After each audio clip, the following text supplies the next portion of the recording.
Chapter 981. Who's the county champion?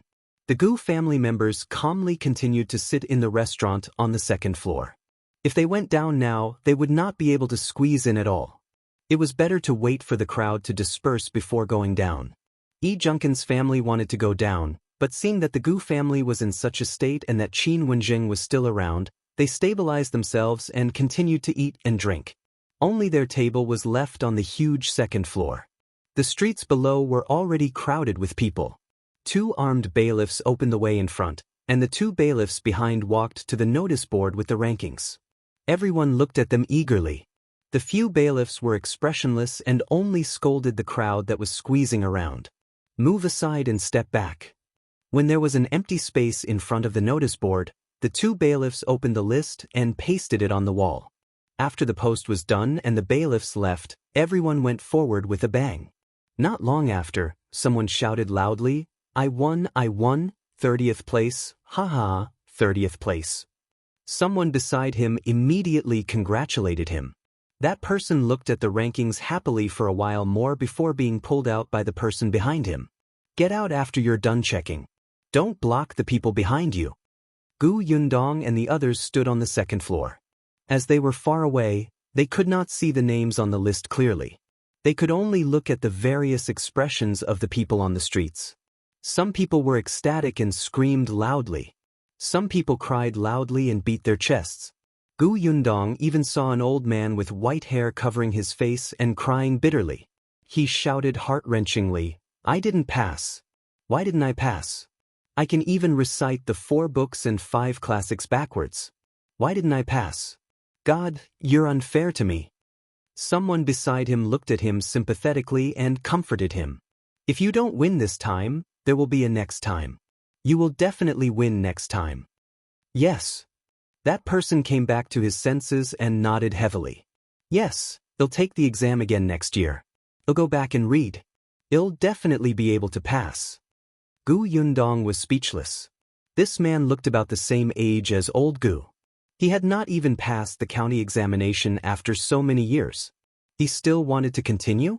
As one got older, their memory and comprehension abilities would deteriorate. He might do even worse next year. Gu Yundong shook her head and looked away, no longer looking at him. There were still many people on the streets. Some people could not squeeze through and simply asked the people in front if their names were on it. Some people knew that they did not pass, so they asked others. Who's the champion? Who's first? Is it Shao or Yu Hongkai? I guess it must be Shao. I think it's Yu Hongkai. Maybe it's someone else? Some people could not see the rankings and could only discuss outside. However, in the next moment, a shout came from inside. It's not Shao or Yu Hongkai. It's Gu Dajiang. The county champion is Gu Dajiang. It's Gu Dajiang. The students behind were suddenly shocked. Gu Dajiang? Who is Gu Dajiang? Why haven't I heard of him? I've never heard of him either. Where did he come from? In short, he's not a student of our Dongyi Academy. Gu Dajiang, where is Gu Dajiang? Come out, Gu Dajiang.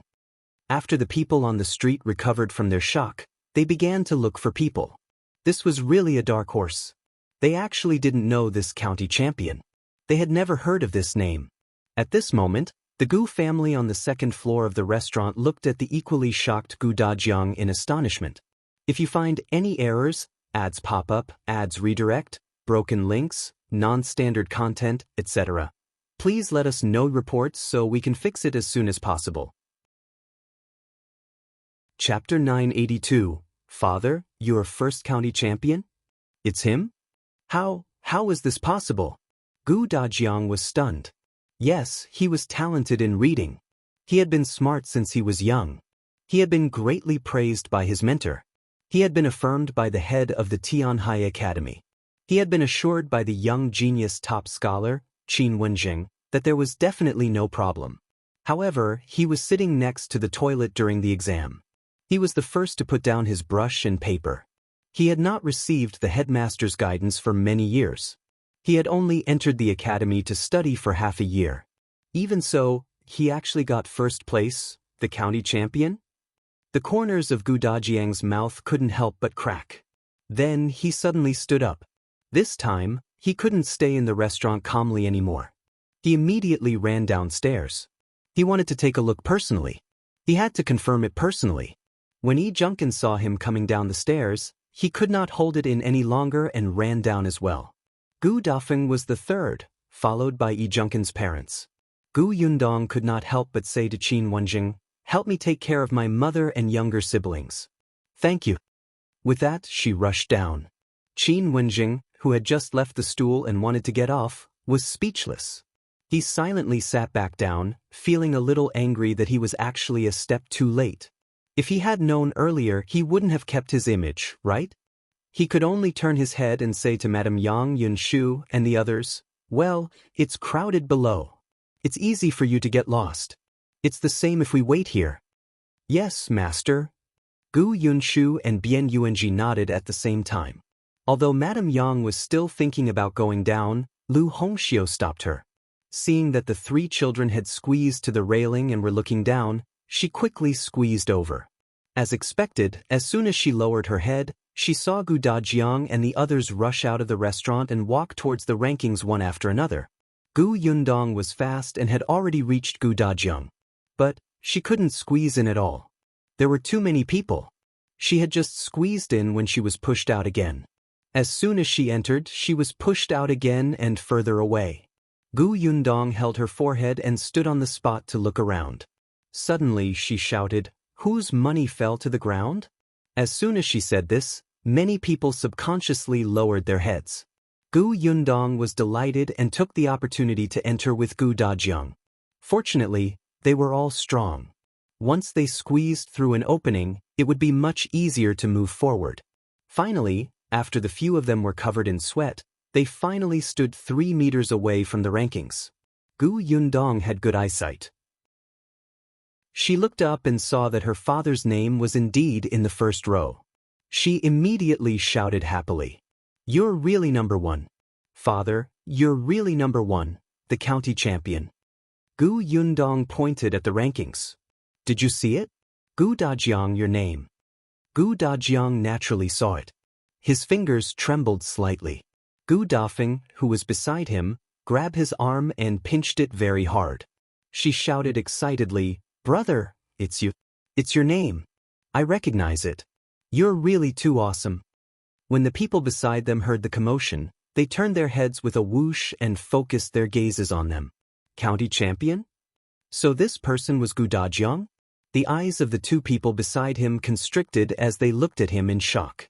If you find any errors, ads pop up, ads redirect, broken links, non-standard content, etc., please let us know reports so we can fix it as soon as possible. Chapter 983. He's fourth. One of them couldn't help but touch him. "Why, your name is Gu Dajiang?" "Yes, it's me." Gu Dajiang finally came back to his senses. His face was filled with joy as his eyes landed on the rankings. That person's eyes widened. "Are you really Gu Dajiang?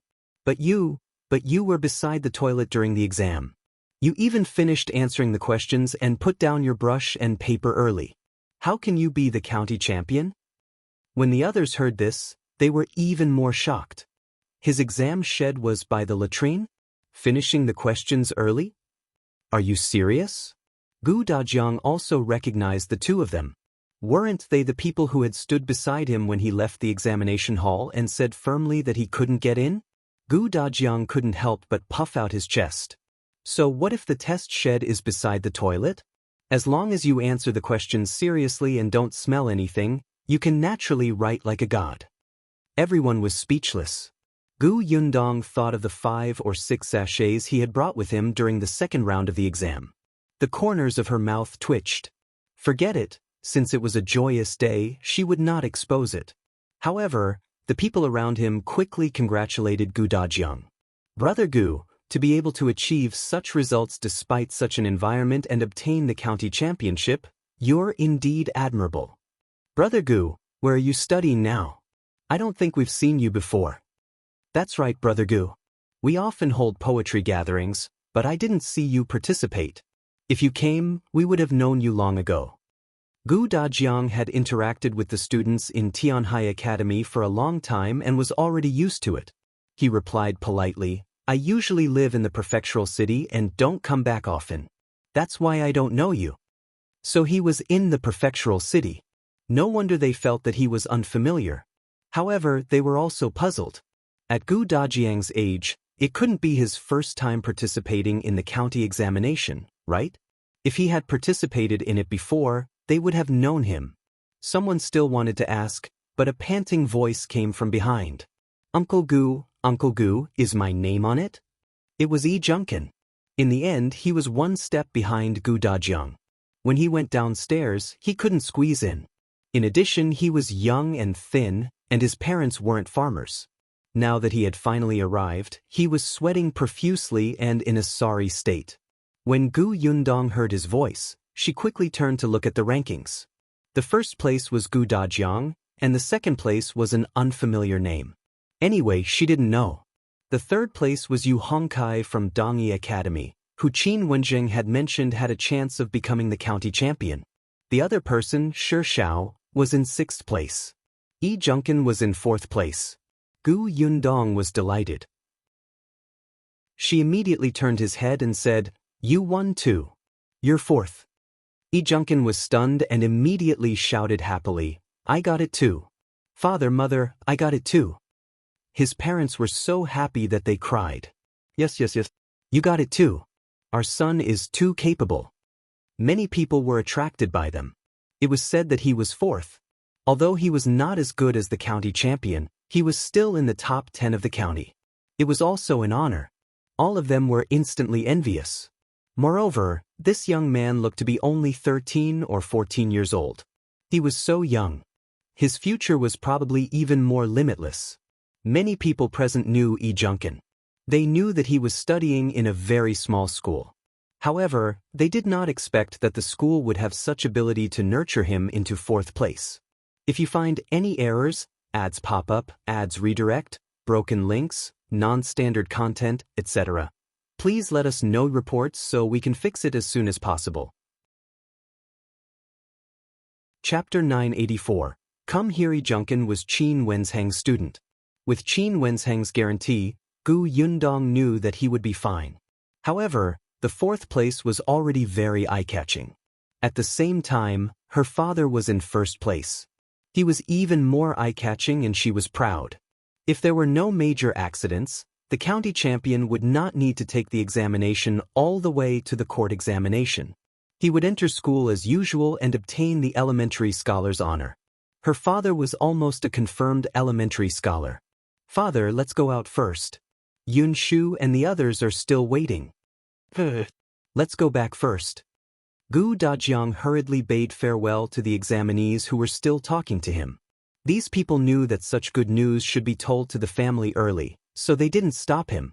Hence, a group of people squeezed out of the crowd. Gu Yundong's forehead was covered in sweat. She exhaled heavily, tidied her clothes, and hurried to the restaurant. The people upstairs had been waiting anxiously for a long time. They all looked downstairs. After Gu Yundong and the others came up, Yun Shu and Yunke rushed over like cannonballs. Father, are they telling the truth? You're the county champion, right? Yes. Gu Dajiang was overjoyed and rubbed his little head. Yun Shu was overjoyed. Father, you're the best. You have to work harder and win the prefecture examination and the court examination in one go. In the end, you'll be the top scorer in the Royal Palace examination. Father, do you know that you will win 6 consecutive examinations? Gu Dajiang, no, I don't know. I don't want to know either. Son, you really think highly of me. You're even talking about winning 6 consecutive examinations. Your father feels that his luck is heaven-defying to have obtained a county champion. Why do you make it sound like I'm already the top scholar? Gu Yundong coughed lightly and said to Yun Shu, Don't give father so much pressure. He's going to cry later. Yun Shu blinked. All right, he should ask for less from his father. On the other side, Yi Junkin also walked quickly to Qin Wenjing and bowed deeply. Teacher, I didn't let you down. I'm ranked 4th. Qin Wensheng's eyes lit up.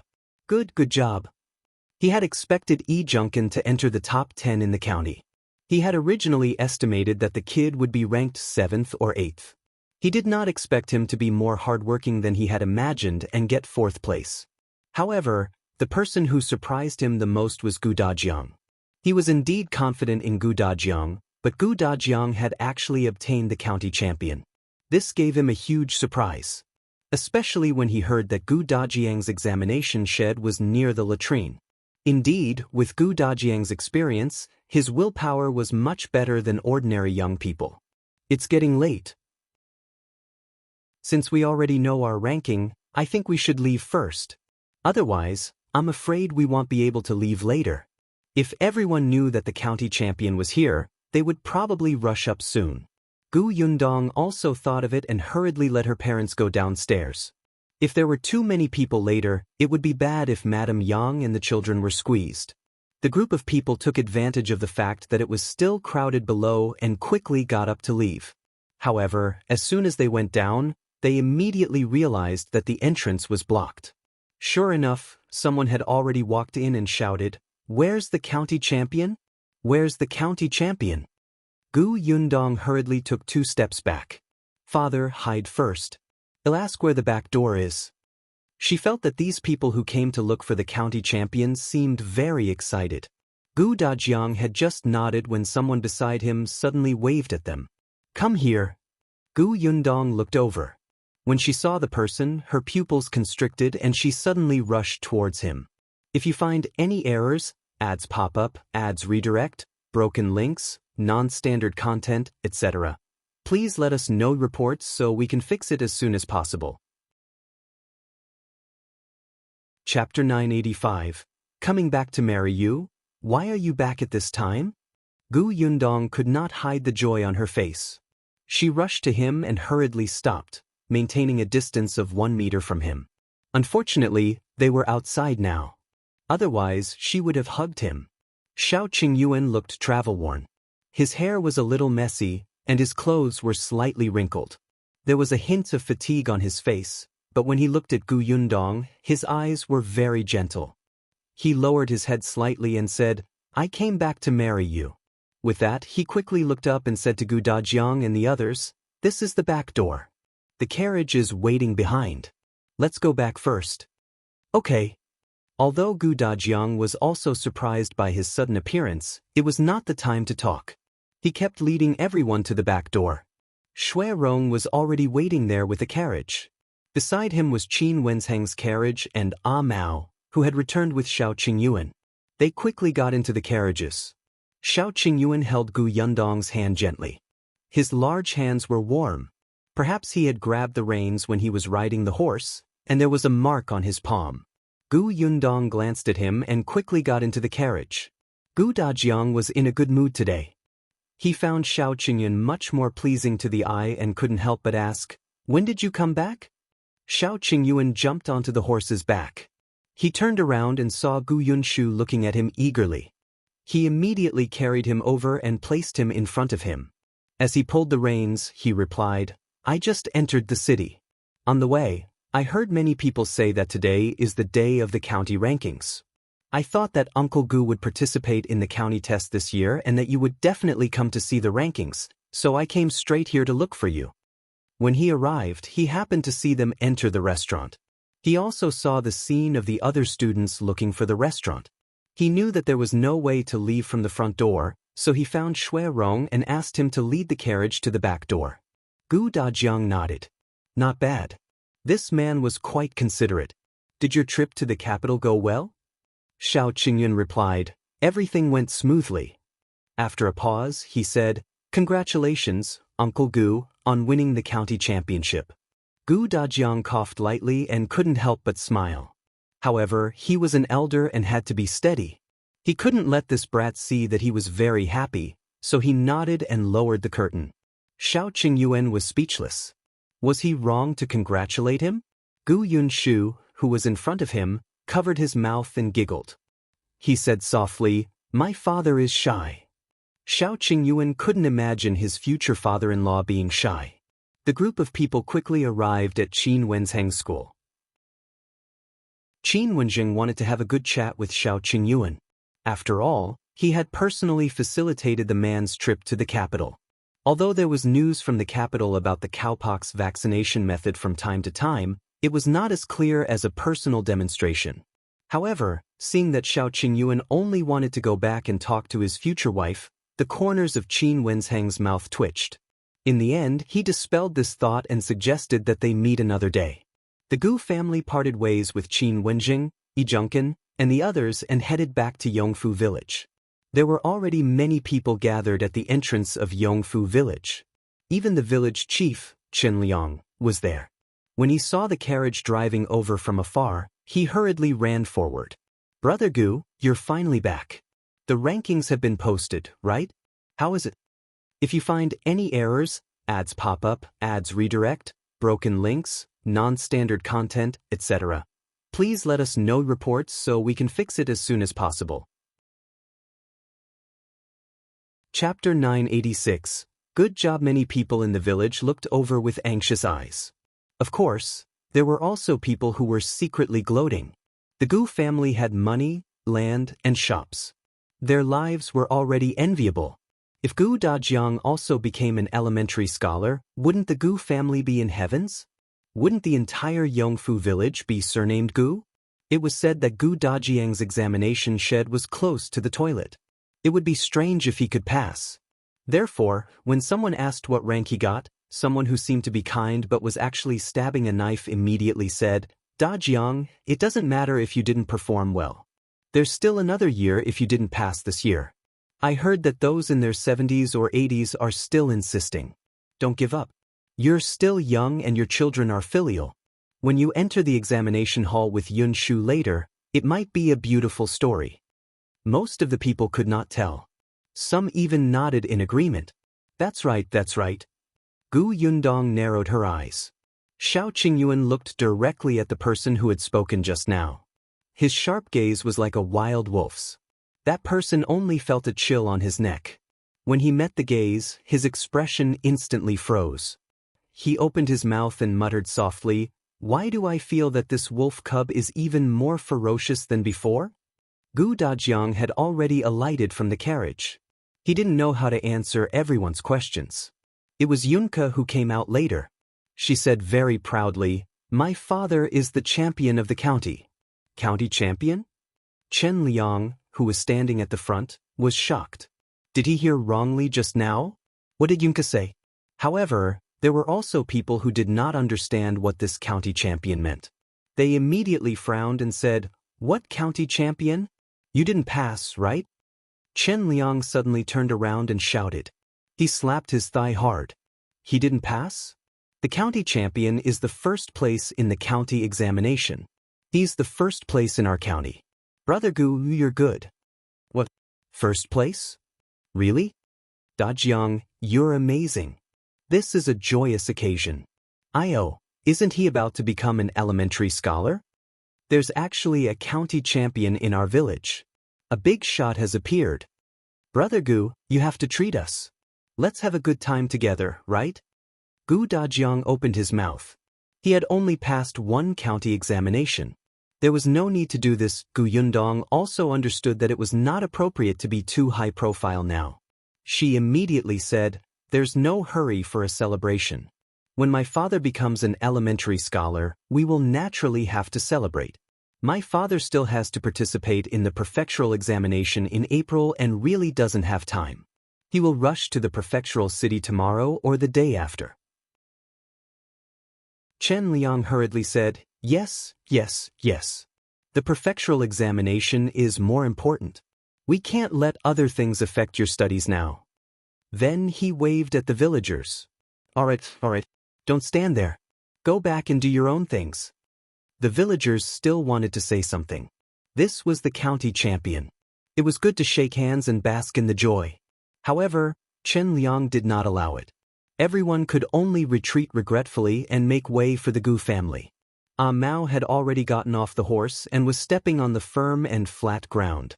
He couldn't help but stamp his feet and whisper to Shao Qingyuan, "Young master, this is the path that Miss has built. It's so comfortable to walk on." Shao Qingyuan nodded, looking proud. The Gu family finally returned home. Gu Dajiang heaved a sigh of relief. However, although the Gu family did not intend to treat the villagers, they still had to celebrate within the family. If you find any errors, ads pop up, ads redirect, broken links, non-standard content, etc., please let us know reports so we can fix it as soon as possible. Chapter 987. What did he do? Today, not only did Gu Dajiang get the county champion, but even Shao Qingyuan returned. This was a double blessing. She had to cook personally. Thus, the moment they reached home, Gu Yundong rubbed her palms together and entered the kitchen. Shao Qingyuan wanted to follow, but Gu Dajiang pulled him along and asked him many questions about what happened after he went to the capital. After the two of them chatted for a while, Shao Qingyuan left and walked to the kitchen. Gu Dafeng was also inside. She had a good impression of this junior, Shao Qingyuan. She could also tell that Shao Qingyuan had good taste and ability, especially since he was loyal to her Yundong and did not have a troublesome family by his side. If Yundong married him, it would be equivalent to having another member in the Gu family. Such a son-in-law was too rare. Therefore, when she saw him enter the kitchen, she knew that he must have a lot to say after being separated from Yundong for so long. She immediately smiled and called for the others in the kitchen to walk out together. She even considerately closed the door after leaving. As soon as she left, Shao Qingyuan went forward and pulled her into his arms from behind. Gu Yundong was kneading dough and her hands were still stained with flour. It was not appropriate to touch him. She could only turn her head slightly and look up at his eyebrows. "You've lost weight. Did you not listen to me and eat well?" Shao Qingyuan met her watery eyes and felt as if he was about to be sucked in. He said in a slightly hoarse voice, "Yes, but the food in the capital wasn't delicious." The food in the capital was not delicious? Why did this sound so unbelievable? "I want to eat your egg-fried rice," he added. Gu Yundong was slightly stunned. Then, she remembered that when they first met, she had made him an egg-fried rice and he looked very satisfied. Unexpectedly, he was still thinking about it often. "I'll make it for you in a minute." Shao Qingyuan couldn't help but look at the kitchen door. He lowered his head and kissed her. Gu Yundong pursed her lips and grabbed his clothes with her flour-stained hands. Shao Qingyuan was still unsatisfied when he let go of her, and the desire in his heart became more and more obvious. He looked down at her. "You said last time that we'd get married when I got back."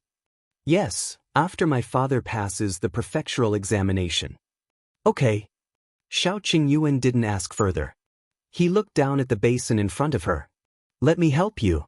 After saying that, he went to wash his hands and came back to knead for her. Gu Yundong decided to do something else.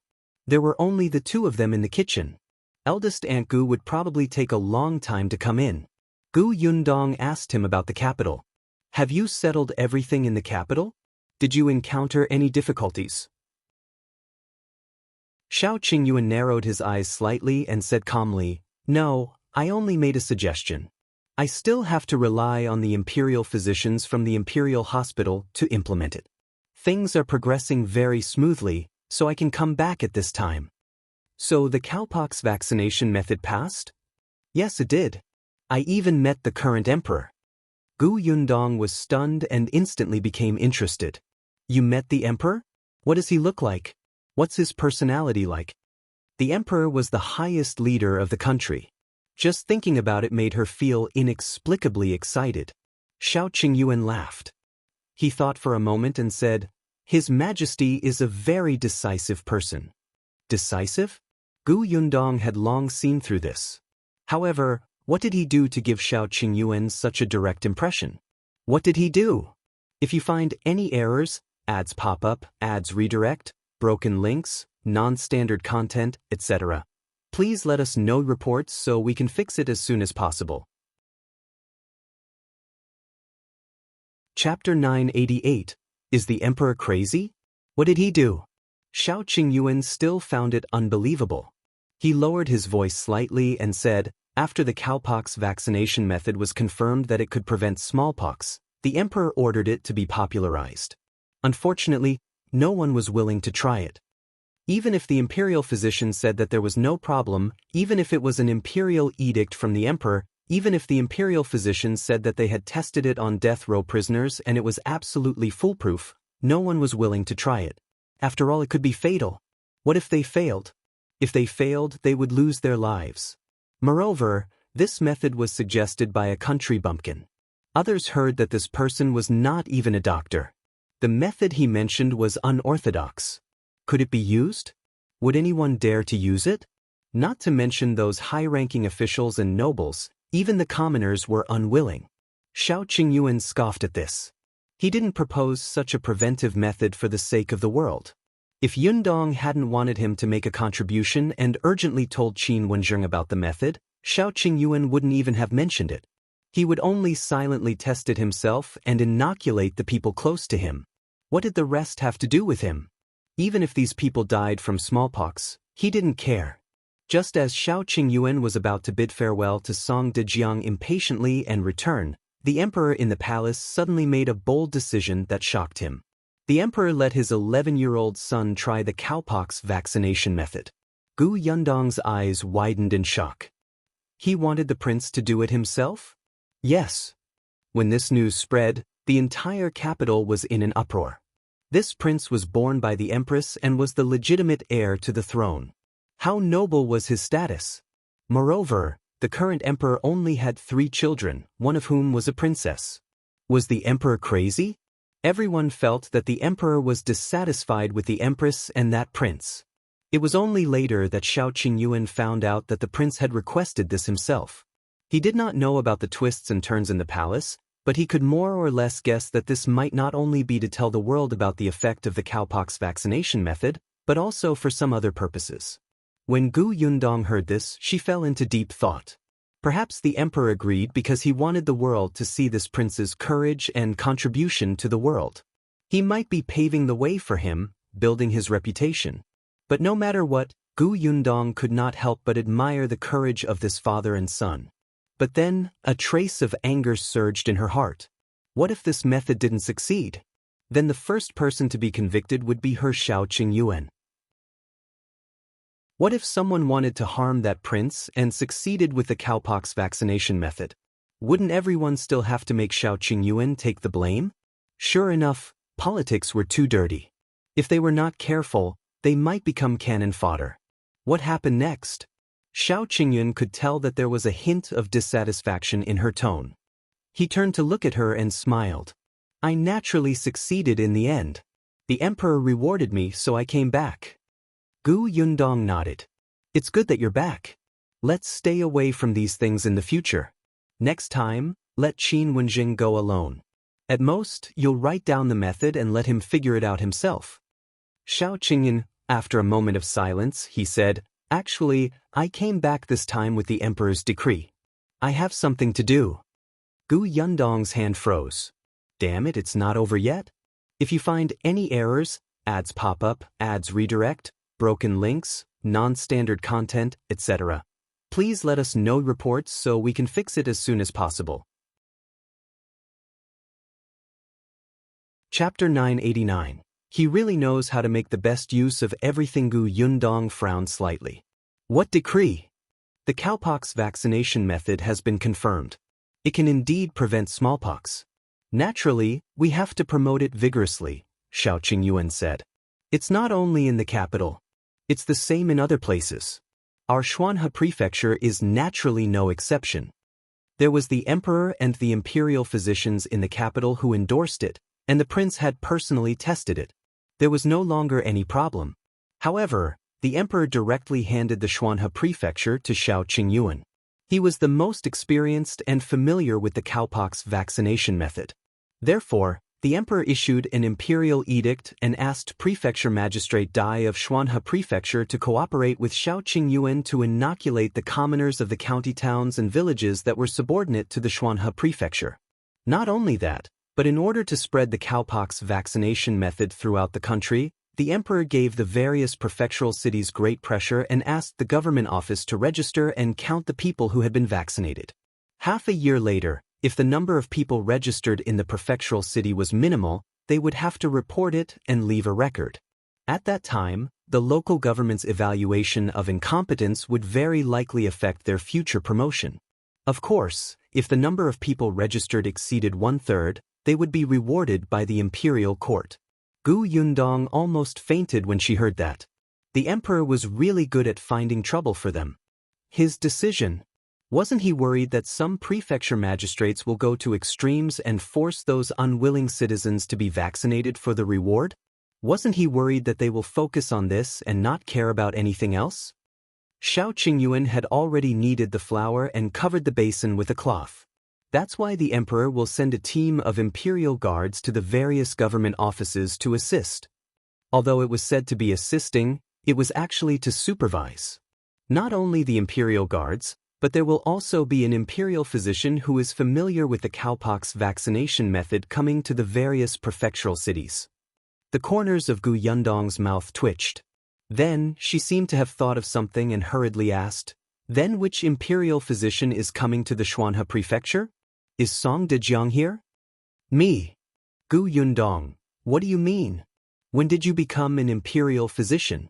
Shao Qingyuan explained, "I'm not an imperial physician, but am more familiar with the cowpox vaccination method than an imperial physician is. The emperor said that there aren't many imperial physicians in the imperial hospital. The palace needs them, and so does the capital. Therefore, no other imperial physicians will come from the Xuanhe prefecture. They'll cooperate with the prefecture magistrate. Moreover, they won't send the imperial guards because Qin Wenjing is here." Gu Yundong cursed in her heart. The current emperor really knew how to make the best use of everything. After using Qin Wenjing, he started to have designs on Shao Qingyuan. Not a good thing. Shao Qingyuan saw that she was furious and did not say the last sentence. In fact, when the emperor made this decision, he also said one sentence. "I heard that your fiancée is also an extremely smart girl." Even Minister Qin praised her endlessly and was tricked by her twice. "You are also a rare talent. I believe that there will be no problem if I leave this matter to you." At that time, Shao Qingyuan had the urge to beat Qin Wenjing up. He must have reported this matter to the emperor. Otherwise, how could the emperor remember his Yundong? However, Yundong was busy, so Shao Qingyuan did not plan to let her worry. Therefore, he would discuss this matter with Qin Wenjing and carry out the emperor's decree. "This matter is a little urgent. Tomorrow or the day after, I have to go to the prefectural city." "When are you going?" "They'll pack up tomorrow and go to the prefectural city the day after tomorrow." "All right, let's go together. If you find any errors, ads pop up, ads redirect, broken links, non-standard content, etc., please let us know reports so we can fix it as soon as possible." Chapter 990, Gu Dajiang's obsession. After the two of them finished the discussion, footsteps sounded outside the kitchen. Soon, Gu Dafeng pushed open the door. When she entered and saw the two of them working, she immediately smiled. "Qingyuan, Yundong's father is calling for you. Hurry up and go. We're here." Shao Qingyuan washed his hands. "All right, thank you, eldest aunt. I'll go talk to Uncle Gu first." "Go, go." Gu Dafeng waved her hand. After they left, she looked meaningfully at Gu Yundong. The latter silently turned her back to her. "Eldest aunt, we didn't do anything. You have to trust us." "What are you shy about?" Gu Dafeng leaned behind her and said with a smile, "It's been so long since you last met. It's fine for you to talk. Eldest aunt has been there before, and the two of you are engaged. It's fine. No one gossips at home." Gu Yundong coughed lightly. "Eldest aunt, be more reserved." She sped up her actions and went to the cupboard to get the eggs. At the same time, she avoided eldest aunt Gus' mysterious smile. That night, the Gu family was very excited. Gu Dajiang had won the county case. This was something he had never thought of before. To him, it was like fulfilling a dream. Many years ago, before he went to the county exam, he was directly forbidden by his parents and the patriarch from going out. All his efforts were for naught. No one knew that taking the imperial examination had actually become an obsession that he had buried in the bottom of his heart. Now that his wish had been fulfilled and his results were so gratifying, he was happy. Really, he was especially happy. Coupled with the fact that his life was getting better and better with his family by his side, his mood was very complicated. He could not help but drink a few more glasses of wine. In the end, he actually felt a little drunk. Gu Yundong was still worried when she helped him back to his room. She stretched out a hand and asked him, "Father, how many is this? Do you really think I'm drunk? It's just a few glasses of wine. Why are you worrying for nothing? How many is this?" Gu Yundong insisted. Gu Dajiang sighed. 3, I can see clearly. I'm not seeing things. All right, you've been busy for the entire day. Hurry up and rest. Your mother will take care of me from here. Only then did Gu Yundong relax slightly. Mother, if father is not feeling well, you have to go out and call us, understand? Yes, I know. Madame Yang nodded obediently. Gu Yundong then turned around and left the room. As soon as the door closed, Gu Dajiang collapsed on the bed. Madame Yang helped him take off his coat. Unexpectedly, just as she reached out, he wrapped his arms around her waist and pressed her down. Lun Yang, I am happy today. Teacher and old tribe leader can finally be at ease. I did not let them down, I have the face to meet them in the future. This is great, this is great. Madame Yang blinked and slowly wiped the tears from the corners of his eyes. Then she kissed his eyes. Dajiang is the best in the world. Gu Dajiang smiled even more happily. He held her face and said gently, Lun Yang too. Gu Yundong hid outside and listened attentively for a moment. After being fed a mouthful of dog food, she rubbed her arms and quickly left. However, the corners of her lips curled up slightly. Their lives would definitely get better and better in the future. The next day, as expected, Gu Dajiang woke up late. When he went out, his head still hurt. It was only when the kitchen brought him some hangover soup that he felt slightly better. Dong Xiulan came at this time, but her expression didn't seem right. If you find any errors, ads pop up, ads redirect, broken links, non-standard content, etc., please let us know reports so we can fix it as soon as possible. Chapter 991.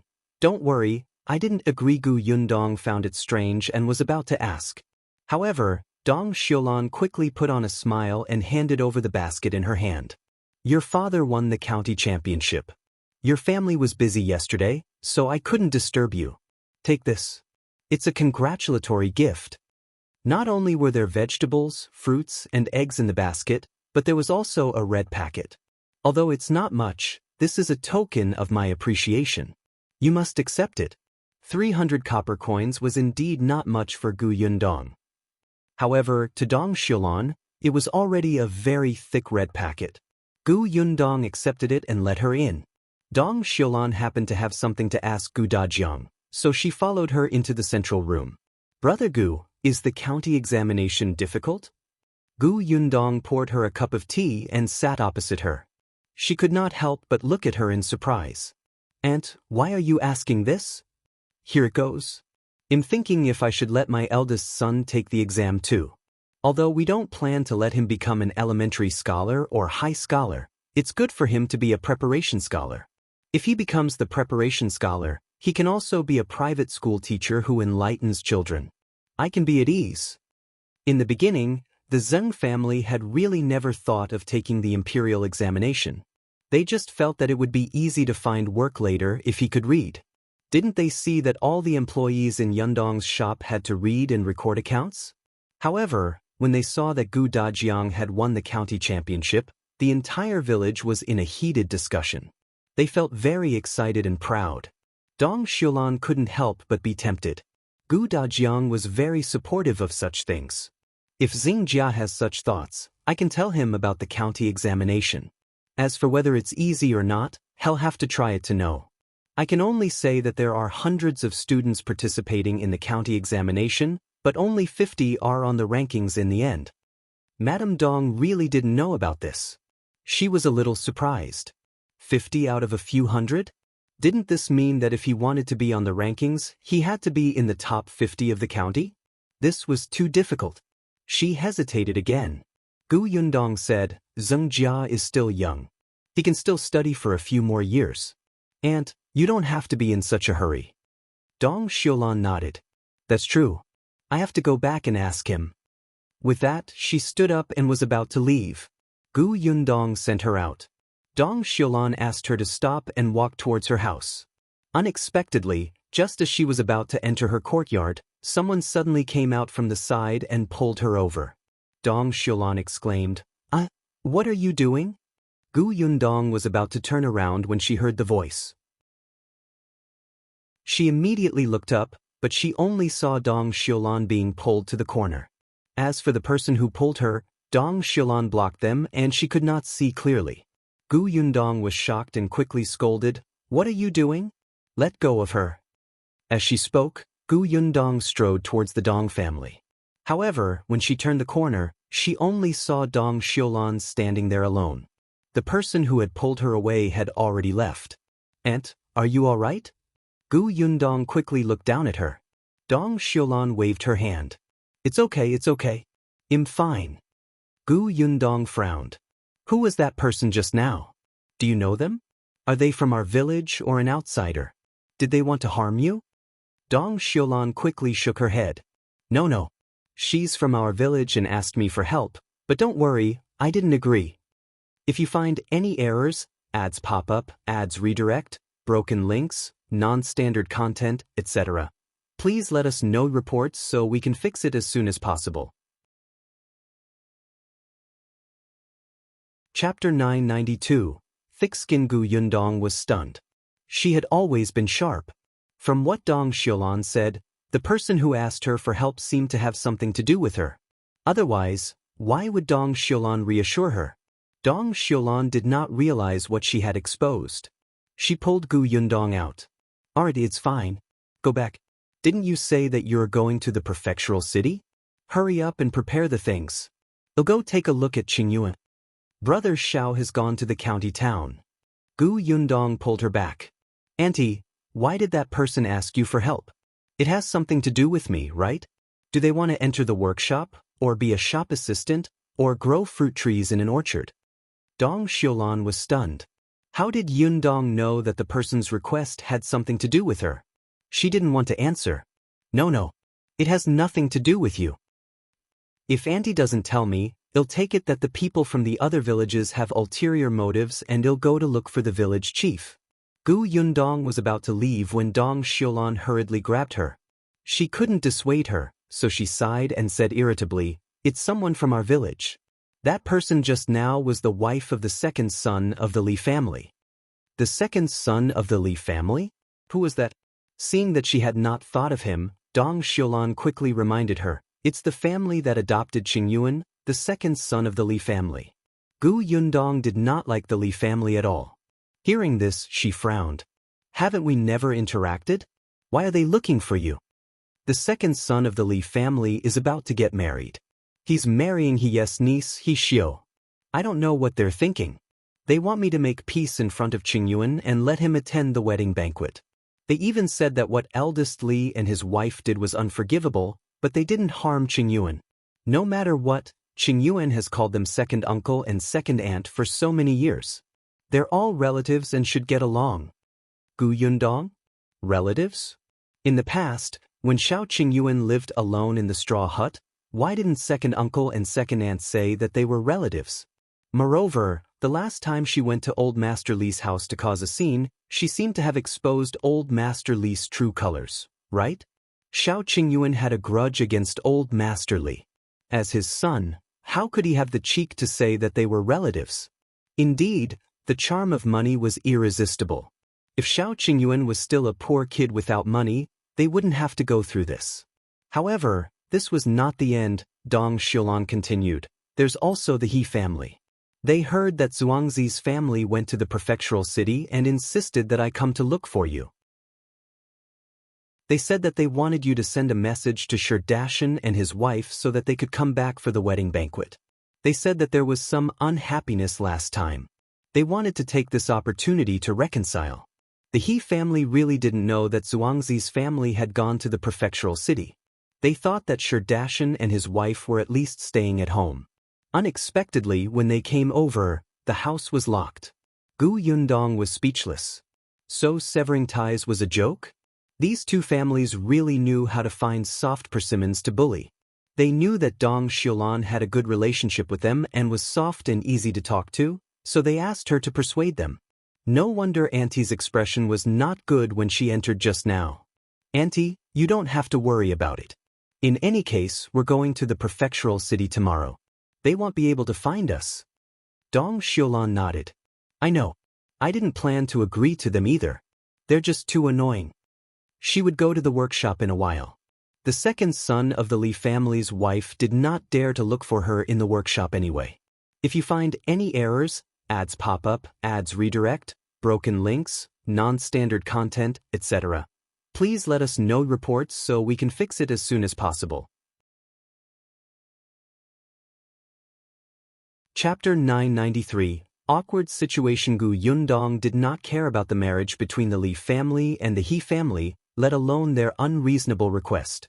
The next day, the Gu family and the Shao family drove the carriage away from Yongfu village. They left early and set off before dawn. However, not long after they left, second brother Li and his wife slowly arrived at the foot of the mountain. They first poked their heads in front of the Shao family's door for a while. In the end, they were a little afraid and did not dare to enter. After some thought, they ran to the Gu family's door. The Gu family's main door was open, and the concierge, Father Tong, was also there. Li Dunzi took a few steps forward, but when he saw Father Tong looking over, he quickly retreated. His wife, Madame Du, suddenly patted him. What are you doing? Hurry up and say something. Father Tong frowned. Of course, he knew these two people. They were from the second branch of the Li family. Didn't they have a grudge against the young master? They were probably here to cause trouble, right? At the thought of this, Father Tong immediately walked towards them. What do you want? The two of them were shocked. They turned around and ran off. Father Tong was speechless. As expected, they were up to no good. It looked like they had a guilty conscience. The old master and young lady had just left, and only the two young masters had gone to the county to study. He had to talk to the two young masters later and ask them to pay attention to these two people. With that thought in mind, Father Tong quickly entered the house. As for Li Dunzi and his wife, after running a few steps, they suddenly realized that they were here to look for the Gu family. Why were they scared away by an old man? Madame Du slapped him hard again. You only have the guts of a rat. Useless, useless. All right, stop hitting me. If you have the guts, go forward. Madame Du did not dare. Be it Shao Qingyuan or Gu Yundong, they were not to be trifled with. However, there was nothing they could do. They really could not live like this anymore.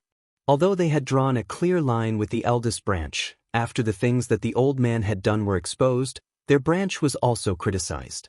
Seeing that the villagers' lives were getting better and better, but they were getting worse and worse, the envy in their hearts could kill them. However, if that was all, it would be fine. The problem was that the Li family was ostracized. Many families in Yongfu village worked for the Gu family. Even if they did not work for them, they hoped that they would be chosen to enter the workshop and shop one day. Therefore, they kept a respectful distance from the Li family, who did not get along with the Gu family. Of course, there were also some people who could not stand the Gu family and badmouth them behind their backs. These people were willing to interact with the Li family, but Li Dunzi was unwilling to mix with them. They had personally seen Gu Yundong and Shao Qingyuan teach their eldest brother and sister-in-law a lesson, so they did not have the courage to go against the Gu family. Besides, didn't they see that the village chief was also on the Gu family's side? The Gu family also knew the big shots in the county city and the prefectural city. Wouldn't it be easy to deal with people like them? Just like that, the second and third branches of the Li family became awkward. Not only were their lives poor, but even their son's marriage had become a huge problem. It was not easy to settle down with He Xiu. He Xiu was He Yes' niece. He Yes' family and the Gu family were so close. Perhaps they could ease their relationship on account of He Yi? Unexpectedly, the entire Shi family had gone to the prefectural city. Therefore, they could only look for Shao Qingyuan and Gu Yundong themselves, hoping that they would come to support their son on his wedding day. This way, everyone would know that their family actually had a good relationship with the Shao and Gu families and would not have a difficult time. If you find any errors, ads pop up, ads redirect, broken links, non-standard content, etc. Please let us know reports so we can fix it as soon as possible.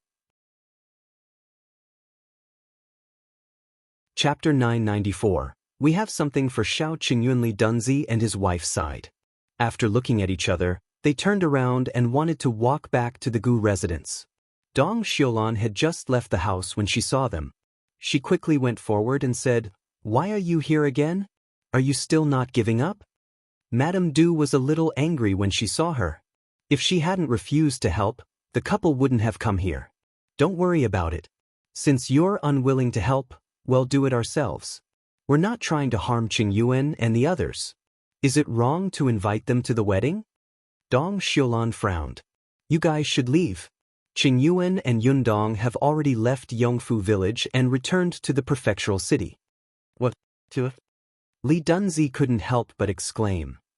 Madame Du grabbed Dong Xiulan's hand and asked anxiously, "Why did he leave? When did he leave? Why didn't we see him?" "They left early this morning. It must have been more than 2 hours."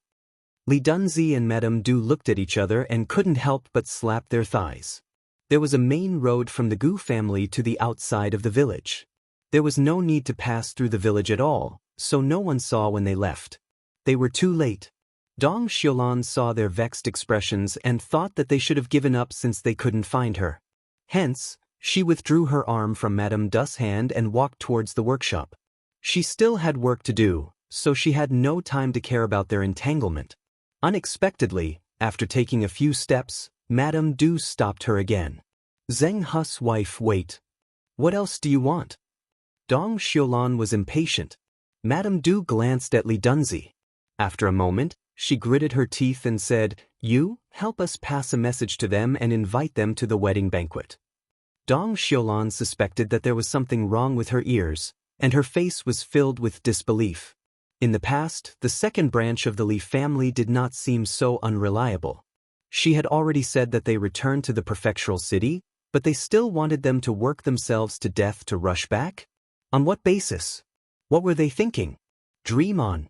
I say, Li Dunzi, although you didn't harm Qingyuan when he was young, you must have made a lot of sarcastic remarks.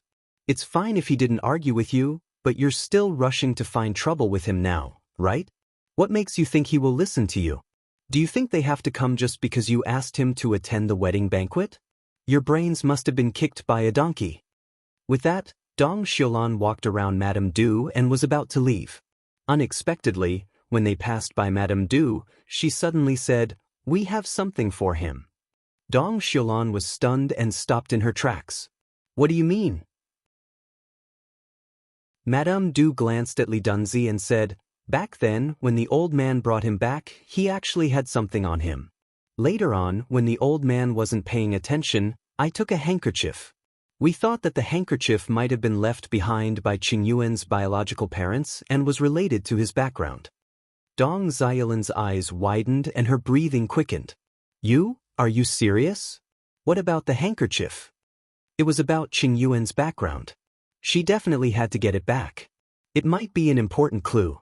At that time, Qingyuan would be able to find his parents." Dong Xiulan was excited. Qingyuan had suffered for so many years and had no parents. If he could find them now, wouldn't that be a great thing? She suddenly looked at Li Dunzi and his wife. "Give me that handkerchief. I'll give it to Qingyuan." Madame Du said, "Of course I hid the handkerchief well. I can't give it to you." Dong Xiulan was a little angry. This couple was not good people. If you find any errors, ads pop up, ads redirect, broken links, non-standard content, etc., please let us know reports so we can fix it as soon as possible. Chapter 995.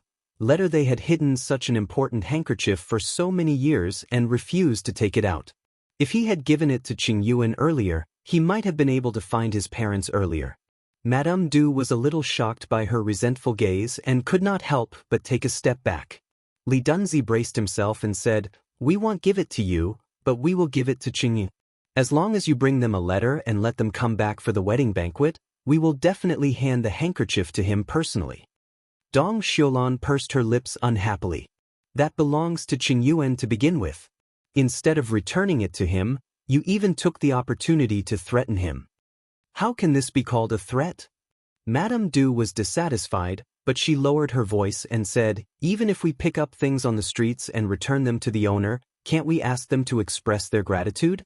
We're not asking him to give us money or anything. We even invited him to the wedding banquet. Dong Xiulan sneered. Did you pick it up? You took it directly from him. But if we hadn't taken it, that handkerchief might have been burned by my father long ago and nothing would have been left. Back then, when old Master Li brought the child back, he threw away and burnt everything on him. Not a single strand of hair was left. If not for her sharp eyes, she wouldn't have seen the handkerchief when she was wiping the baby's body. Thinking that her son had just been born and the material of this handkerchief was good, it was very suitable for children to use, so she quietly put it away. Otherwise, the handkerchief would have turned to ashes long ago. Shao Qingyuan would never know his true identity. Dong Xiulan was so angry that she couldn't speak, but what the woman said made sense. Moreover, this matter concerned Qingyuan after all, so she took a deep breath and said, all right, I'll help deliver the message. But whether they decide to come back or not is their own business. Hey, thank you, sister. Madame Du immediately smiled and became happy. Dong Xiulan felt very upset and turned around to go home. She did not dare to delay. She quickly got her son to bring out a brush and paper and wrote a letter to Qingyuan. After he finished writing, she instructed Zheng Jia to keep it a secret and not tell anyone. Then, she took the letter and headed to the Gu family's workshop. There was no one in the Shao family. Mao and the others had left with Shao Qingyuan. There were only Father Tong and a few women left in the Gu family. The only people Dong Xiulan could trust to help with this matter were Tong Ping and Tong, and unexpectedly, when she arrived at the workshop, the two of them were not around. Dong Xiulan felt that it was a pity. If they were here, they might have been able to catch up to Yundong and the others on horses. She could only go home for the time being and put the letter away. Zheng Jia saw that she was a little anxious and quickly comforted her. Mother, there's no hurry. No matter what, Li Dunzi and his wife will only give the handkerchief to Brother Shao on the big day a month later. Whether we send the letter a day later or a day earlier, they will have to wait a month before returning. You have a point. Dong Xiulan nodded and settled down. She settled down and went to the workshop to work. As she worked, she waited for Tong Ping and his brother to return. Unexpectedly, she waited until night. When Tong Ping heard that she had a letter for Shao Qingyuan, he quickly promised to deliver it tomorrow. The Gu family would make a trip to the prefectural city to deliver the goods every few days. It just so happened that tomorrow was the day Tong Ping and the others would deliver the goods. If you find any errors, ads pop up, ads redirect, broken links, non-standard content, etc., please let us know reports so we can fix it as soon as possible. Chapter 996. Difficult. The next night, Shao Qingyuan and Gu Yundong received Dong Xiulan's letter. The two of them were a little surprised. They could not care less about the fatigue of the day and hurriedly opened the letter. After reading it, the two of them were stunned. The second son of the Li family actually has your things? Gu Yundong's face was filled with disbelief. Shao Qingyuan frowned slightly and shook his head. When old Li carried me home, he exchanged clothes with the third young master of the Tao family. That handkerchief might belong to the third young master of the Tao family. But it's also possible that it's yours. Gu Yundong was unwilling to let go of the only clue. After reading the letter just now, eldest brother Shao's eyes clearly lit up.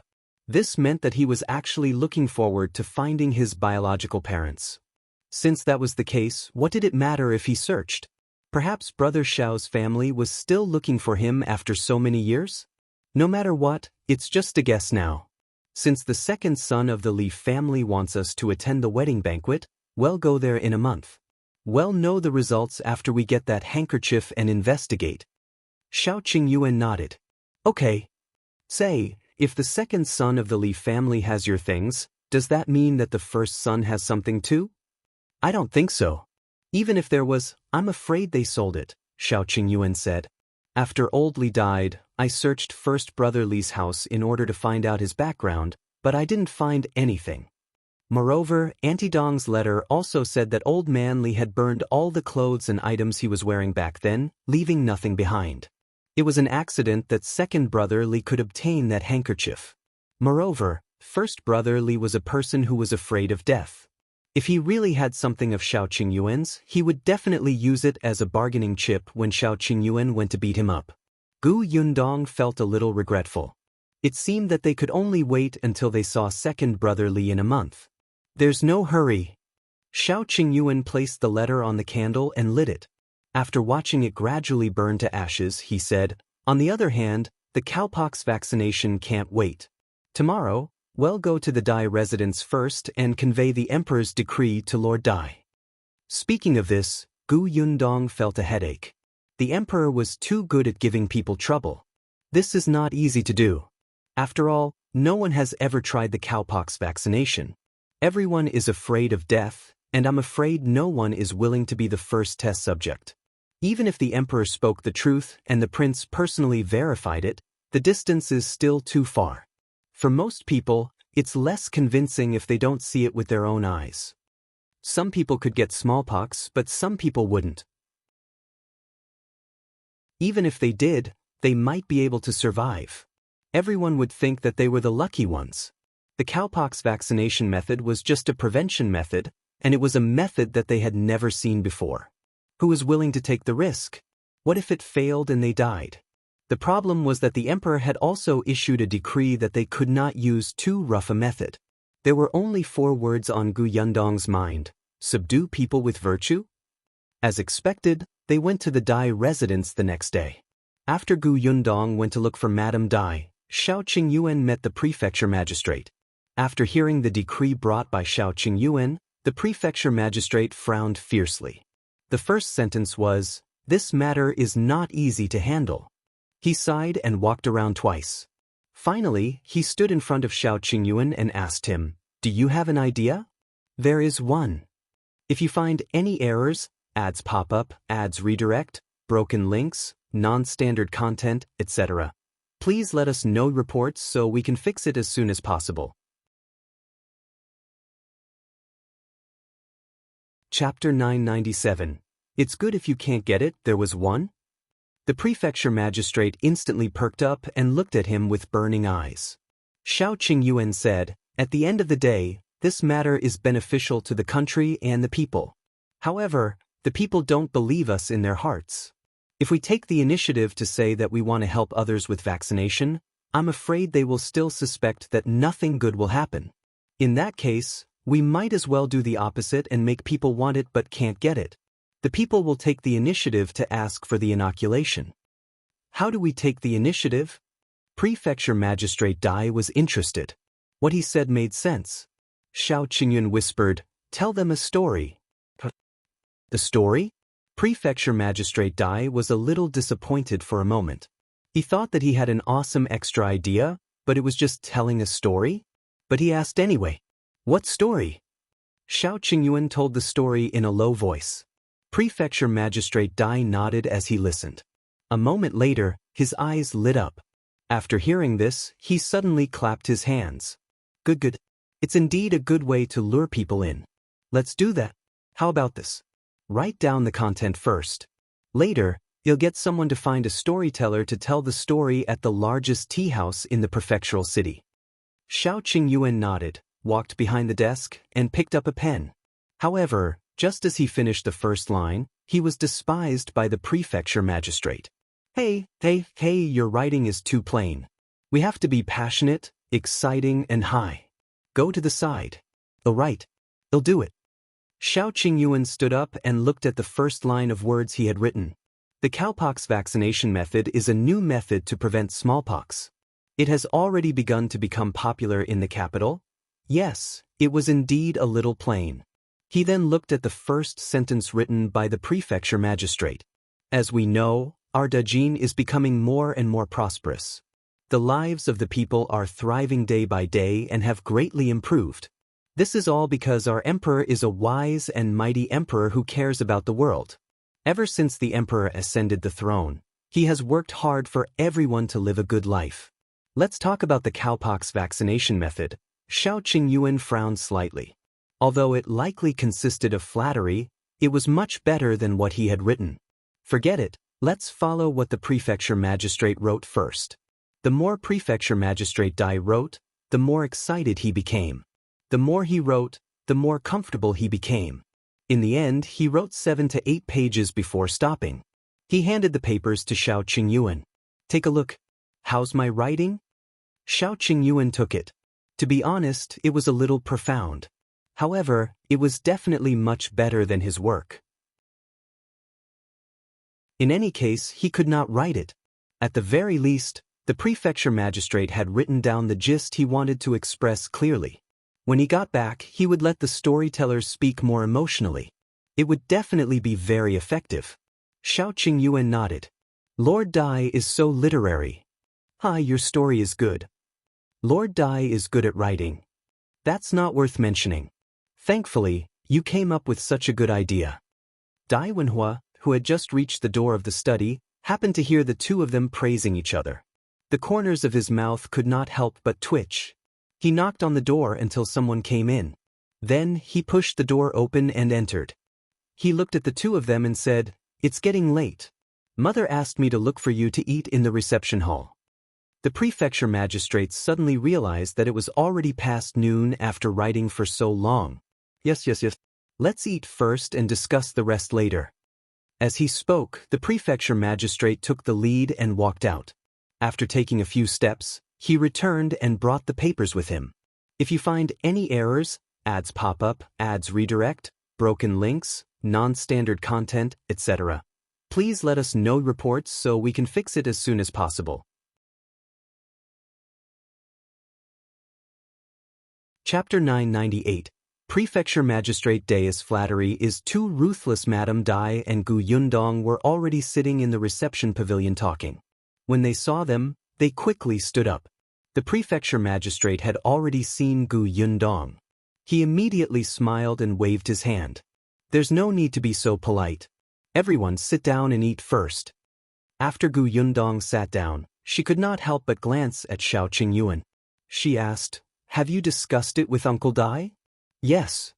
Before Shao Qingyuan could answer, the Prefecture Magistrate spoke first. He looked even happier than Shao Qingyuan. Qingyuan is indeed a talent. He gave me a good idea. Everyone in the reception pavilion was family. The Prefecture Magistrate didn't hide anything and told them the results of their discussion in the study. Madame Dai nodded repeatedly. That's true. It's better to do the opposite than to take the initiative to promote it. Isn't that so? If we directly put up an announcement or find a large number of people to persuade the commoners, the effect will not be much. We don't have the time and energy. Now, let the storyteller use his words to attract people and leave an extremely deep impression. Let's tell the commoners that the vaccination time is limited and the number of people is limited. In order to snatch a spot, the commoners will eagerly participate. People were like this. People would be more anxious about limiting their purchases, afraid that such a good thing would not happen to them. However, if there were no restrictions and someone even told them that this was a mission given by the higher-ups and had to be completed, these people would feel that it might be disadvantageous to them. To be honest, Gu Yundong did not know this method either. She couldn't help but glance at Shao Qingyuan and ask them, "Then how do you plan to tell the story?" Prefecture Magistrate Dai laughed. "We've already written it down. Come, let me show you." He immediately handed over the few pages filled with words. Shao Qingyuan took a look. No wonder the Prefecture Magistrate had brought these pages with him when he went out previously. It turned out that he was showing off. Gu Yundong and the other two took it. Madame Dai and Dai Wenhua looked at it and nodded slightly, indicating that it was not bad. The writing is clear and smooth, the storyline is clear, and the logic is fine. The story is very voluptuous, the poems are quoted appropriately, and the beginning and end echo each other. Gu Yundong was speechless. What should she do? Seeing that his wife and son had finished talking, the Prefecture Magistrate was still very satisfied. In the end, his gaze landed on Gu Yundong, but he saw that after she finished reading, her expression was strange and constipated. Prefecture Magistrate Dai's heart skipped a beat. Was there a problem? He thought that he had written it quite well and checked it once. There shouldn't be any typos. Well, Gu girl, how's my story? Gu Yundong could not bear to see him disappointed. He racked his brains and finally said, there are quite a lot of praises for the emperor. Uncle Deus' vocabulary is very amazing. The 4 people present were speechless. Forget it, it was better not to praise him. They were just short of saying that the Prefecture Magistrate's flattery was too ruthless. The Prefecture Magistrate wiped his face.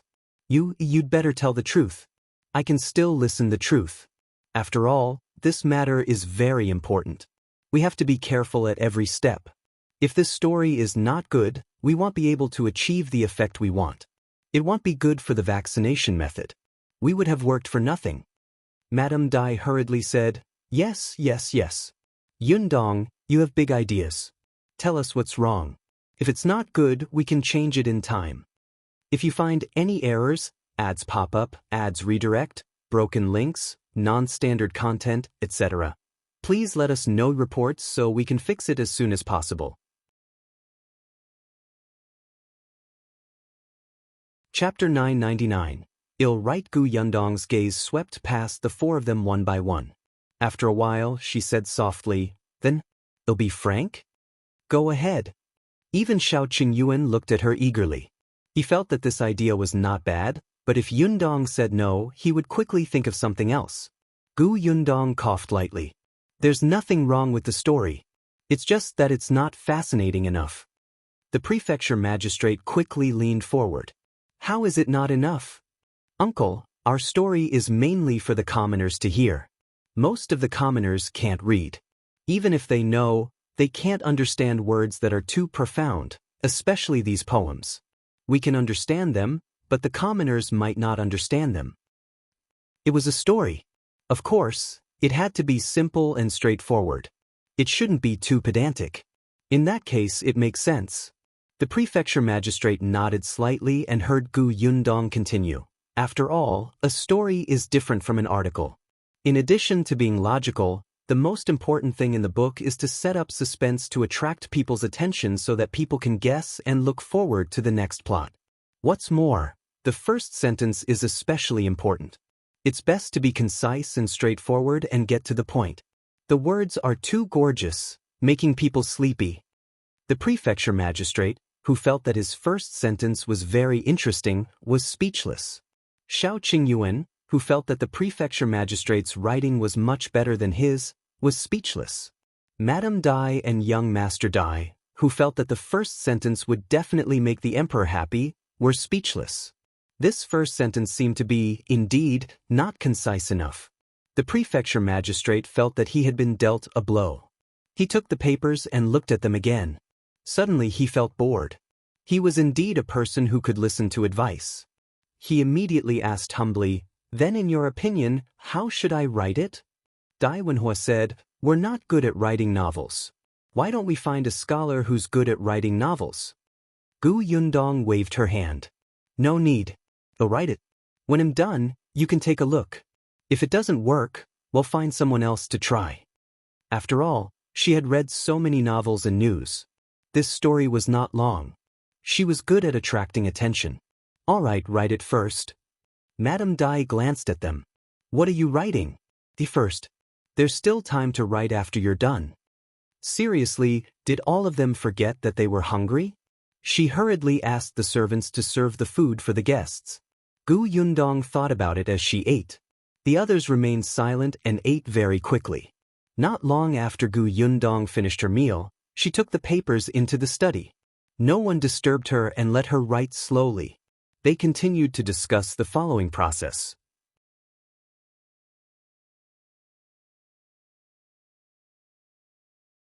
Chapter 1000. Have to pick a good title. The people outside the door immediately surrounded her. Madame Dai took the few pages and was stunned. Why do I seem to be missing 2 pages? Gu Yundong nodded. I've simplified the story. Actually, she had deleted the nonsense. The Prefecture Magistrate was indeed worthy of being an official and a leader. He praised the Emperor's great achievements and did not repeat the words of flattery. Gu Yundong really did not expect him to be such a Prefecture Magistrate. Madame Dai nodded and lowered her head to look.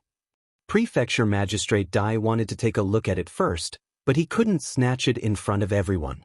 He could only endure it and take it after Madame Dai finished reading it. The more Madame Dai read it, the more she liked it and the more excited she became. After reading it, she looked at Gu Yundong with sparkling eyes. It's written too well. I still haven't had enough after reading it. It's really like reading a storybook. How could an article be as good as a storybook? Anyway, Madame Dai felt that after reading what her husband had written and then looking at Yundong's modifications, it was as if she was reading two stories. Gu Yundong heaved a sigh of relief. She asked the others, "Do you think it's okay?" Even if Shao Qingyuan didn't finish reading it, he immediately nodded. "It can't be better." Dai Wenhua laughed as well. "Sure." Only the Prefecture Magistrate Dai had a complicated look in his eyes. What she wrote was indeed more fascinating than his work. It was just that he was being too polite. Moreover, he said, "Isn't it better to add some words to praise the emperor?" The four people present could not help but roll their eyes. Madame Dai said directly, "I think this is quite good. Without those praises, the commoners will still know what the emperor has done. If you add it randomly, it will only be superfluous." Seeing that everyone else agreed, the prefecture magistrate could only sigh secretly and say, "All right, then let's use this. Wenhua, take it to the largest tea house in the prefectural city. If they do it well, they will be rewarded later." "Don't worry, father. I'll take care of it." As he spoke, he took the paper and was about to leave when Gu Yundong suddenly shouted, "Wait, I remember that the storyteller in the tea house will announce the content in advance." "That's right. They'll tell the customers what I want to say 2 days in advance." Gu Yundong smiled strangely. "In that case, shouldn't we give this book a name first?" "You're right. Then what name should we give it?" Shao Qingyuan said, "About the cowpox vaccination method." The prefecture magistrate said, "The people's good days are here." Dai Wenhua said, "There's finally hope for smallpox." Madame Dai said, "As parents, we can finally rest assured." Gu Yundong, are you all serious? What kind of title was this? If it were her, she would definitely not enter the tea house to listen to a story because of this ridiculous title. Seeing her speechless expression, the four of them were stunned. Wasn't it quite in line with the content? Why did she look unsatisfied? "Yundong, do you have any good titles?" Gu Yundong took a brush and paper and wrote one on a piece of paper. The four of them stuck their heads out to take a look. Wasn't this title a little too far? Gu Yundong wrote a couple more. The few of them stuck their heads out and discussed carefully for a while before finally choosing one. After settling down the title, Gu Yundong finally heaved a sigh of relief.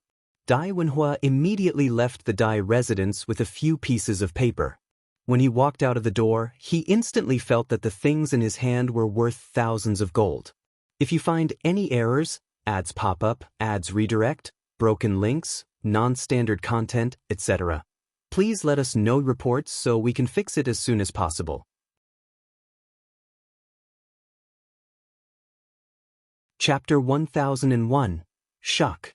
People in the capital are scared. The largest tea house in the prefectural city was called Fortune Tea House. This tea house had been in operation for more than 100 years and was an old brand. The owner of the tea house knew how to put in a lot of effort.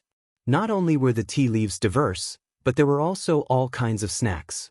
Previously, after Gu Yundong's new tea house opened for business, the owner of the tea house came to contact them. Gu Yundong and the others did not hide anything and had business dealings with Fortune Tea House. Apart from that, the Fortune Tea House had another specialty, which was the storyteller. The stories told by the storyteller here were very novel and especially emotional. What was even more amazing was that there were people playing drums and gongs behind the screen. Therefore, there were many people who came to the tea house because of its reputation. The guests in the tea house did not care about their status. There were private rooms upstairs for the guests who could afford to spend. The guests who were less rich could still share a table in the lobby downstairs. Therefore, the business of the tea house was exceptionally good. Sometimes there was even a queue. Hence, even if Gu Yundong and the others opened the new tea pavilion, it did not affect their customer base. Dai Wenhua entered this building. This time, he directly conveyed the government's orders. The owner of the Fortune Tea House had to cooperate. However, after the owner saw what Dai Wenhua had brought, he was immediately interested. Even without the government's orders, he wanted to buy it. Except, young Master Dai, is this story true? Of course it's true. How can such a matter that concerns the lives of hundreds of thousands of people be fake? The owner nodded. That's right. Lord Dai has always loved the people like his son. I believe him.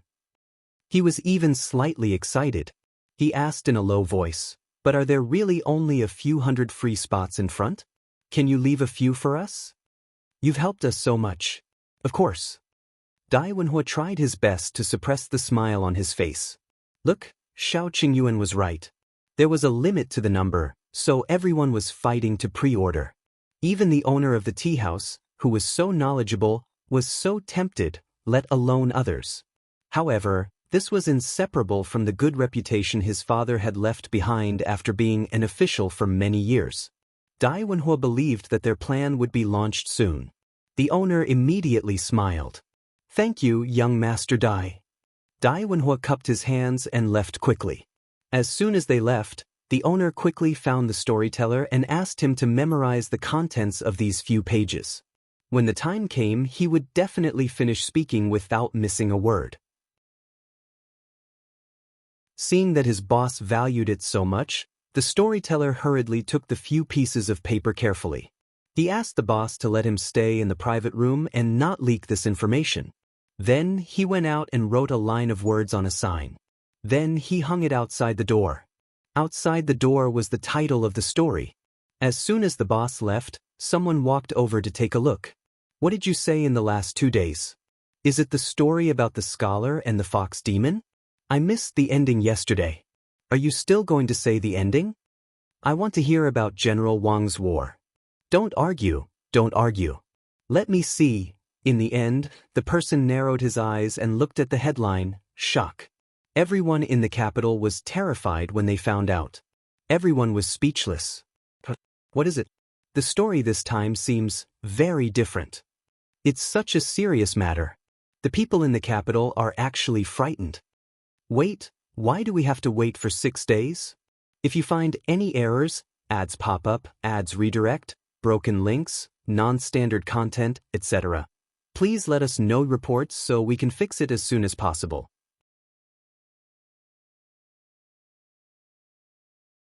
Chapter 1002. An incredible event. The contents of the story soon attracted everyone's attention in the tea house. The title was too captivating. Someone even looked for the boss to ask if he had any important news from Beijing. The boss smiled without saying anything.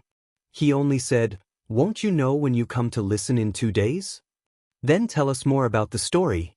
The boss shook his head and ran away when no one was paying attention. This matter was quickly spread. After all, what happened in the capital was the bellwether of the entire Dajiang dynasty. Everyone was especially interested in what happened in the capital. Now, they actually said that everyone in the capital was frightened. What about them? Wouldn't they have to be scared to death? Dai Wenhua came back after asking around outside and said excitedly, "Many people are talking about this on the streets now. Miss Gu is indeed amazing to give it such a title." Gu Yundong chuckled. Actually, this was not her title at all. What she had originally written was, "Shocking. The emperor actually did such a thing. Godu." Quite was unbelievable. Why would the prince make such a life-and-death decision? This looked like a royal secret. It was more eye-catching, right? However, when the Prefecture Magistrate saw this, he almost shook his head off and refused to use this. He said that this was a great disrespect to the emperor. If he made a mistake later, he would be investigated and punished. Gu Yundong had no choice but to settle for second best and take another one. Although the effect seemed to be all right, she still felt a little regretful. As for why the storyteller had to wait 6 days before he started, it was naturally to leave enough time for Shao Qingyuan and the others to make other preparations. Of course, it could also let the matter continue to ferment. Since there were no more problems about the storytelling in the tea house, the Prefecture Magistrate began to gather the doctors in the prefectural city. It was definitely impossible for Shao Qingyuan to inoculate the citizens of the entire Xuanhe prefecture with cowpox vaccination. He had to tell the doctors how to operate first, and everyone had to work together. However, as Shao Qingyuan had said, no matter if it was a doctor or a commoner, they had to be sought after. In order to avoid unnecessary doubts and trouble, the prefecture magistrate released a piece of news. There was finally a solution to a certain incurable disease. The imperial physicians of the Imperial Hospital planned to choose a portion of talented doctors and teach them this method. If there were any doctors who were interested, they could report to the prefectural city's government office in the near future. The government office would choose 10 suitable people. Yes, there were only 10 spots. First come, first served. As soon as this news came out, the doctors from the various medical centers in the prefecture capital were the first to report to the government office. The prefecture magistrate registered all the names. However, he was also afraid that all the doctors would come and cause the medical centers in the city to be empty. The patients would not be able to seek a doctor, so he limited the conditions. For example, there could only be 2 people participating from each clinic. This restriction made these doctors even more tempted and eager. 6 days later, the doctors had already gathered. Even many doctors from the various county cities below had arrived. The prefecture magistrate tidied up a few courtyards and rooms behind the government office and let everyone stay there. Shao Qingyuan officially began his lesson. At the same time, the storyteller of the fortune tea house suddenly slammed the wood and the gong and drum behind the screens sounded heavily. Then they began to talk. As we know, something big happened in the capital some time ago. If you find any errors, ads pop up, ads redirect, broken links, non-standard content, etc., please let us know reports so we can fix it as soon as possible.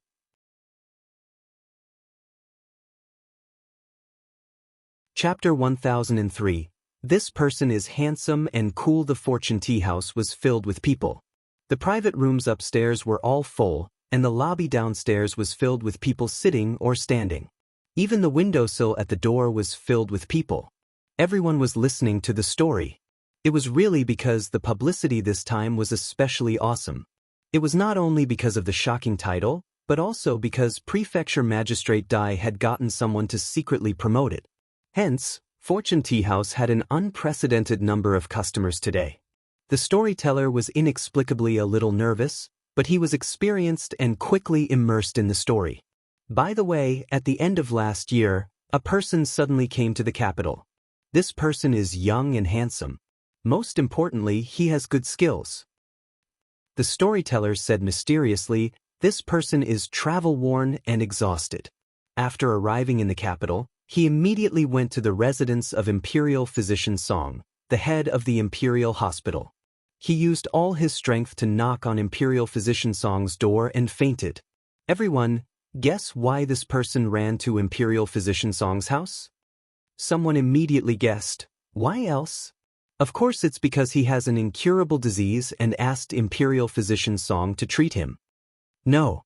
The storyteller shook his head. Could it be that Imperial Physician Song's relative was in trouble and wanted his help? The storyteller still shook his head. No. He kept Imperial Physician Song in suspense and quickly solved the mystery. He looked for Imperial Physician Song because he had a secret medical prescription and wanted to hand it to Imperial Physician Song. Unfortunately, he shook his head, and everyone immediately straightened up. Unfortunately what? Could it be that he didn't wake up after fainting? Go upstairs. Gu Yundong could not help but twitch his lips. Why are you so black-hearted? Can't you expect something good from them? The storyteller slapped the wood again and shook his head.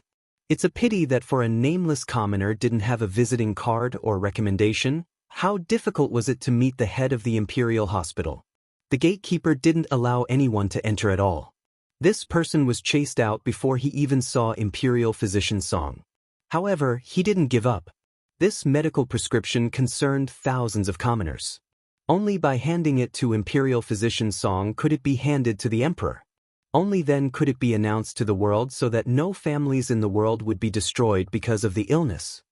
Hence, He dragged his exhausted body and guarded Imperial Physician Song's residence, thinking that he would definitely be able to see him when the sky turned dark. However, what he didn't know was that Imperial Physician Song happened to go out to gather herbs and wouldn't come back at all today. Everyone, think about it. It's December. It's so cold in the capital. He endured all the cold and waited outside for 3 days and 3 nights before Imperial Physician Song finally returned. When Imperial Physician Song saw his pale face and stiff body suddenly appear, he was shocked. Fortunately, Imperial Physician Song was benevolent. Seeing that he was trembling from the cold, he quickly got someone to bring the man back into the residence and let him eat something and drink hot water. Only then did he slowly recover. Who knew that this person's body would warm up and he could finally speak fluently? He immediately grabbed Imperial Physician Song's hand and said impatiently and excitedly, "Imperial Physician Song, the illness that has been troubling us for thousands of years can finally be resolved. We've finally found a way to prevent smallpox. In the future, we won't let anyone die from smallpox." What? Whether it was upstairs or downstairs, all the guests in the tea house could not help but stand up and widen their eyes. If you find any errors, ads pop up, ads redirect, broken links, non-standard content, etc., please let us know reports so we can fix it as soon as possible.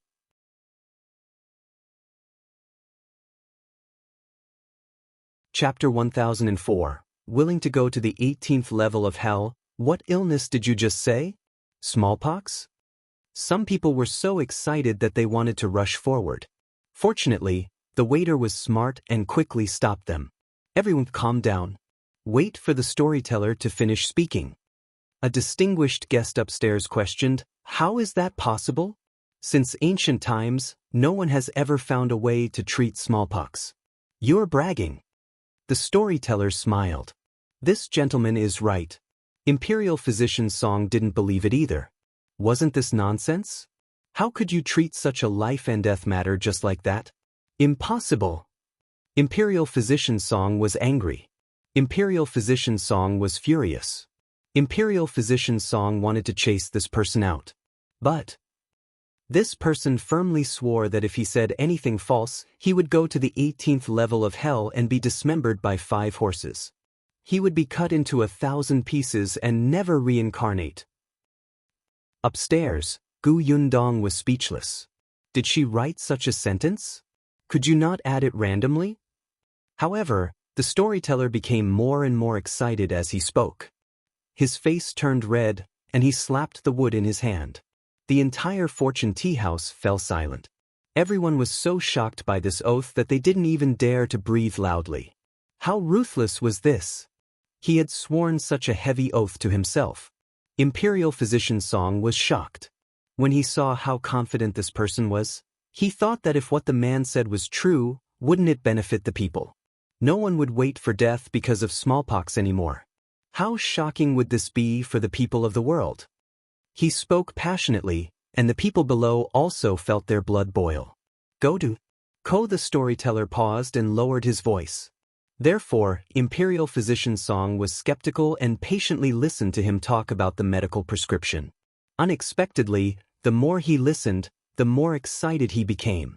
The more he listened, the more he acknowledged the medical prescription. He immediately clapped his hands and cheered 3 times. However, as the head of the Imperial Hospital, Imperial Physician Song did not see the effect of this prescription with his own eyes.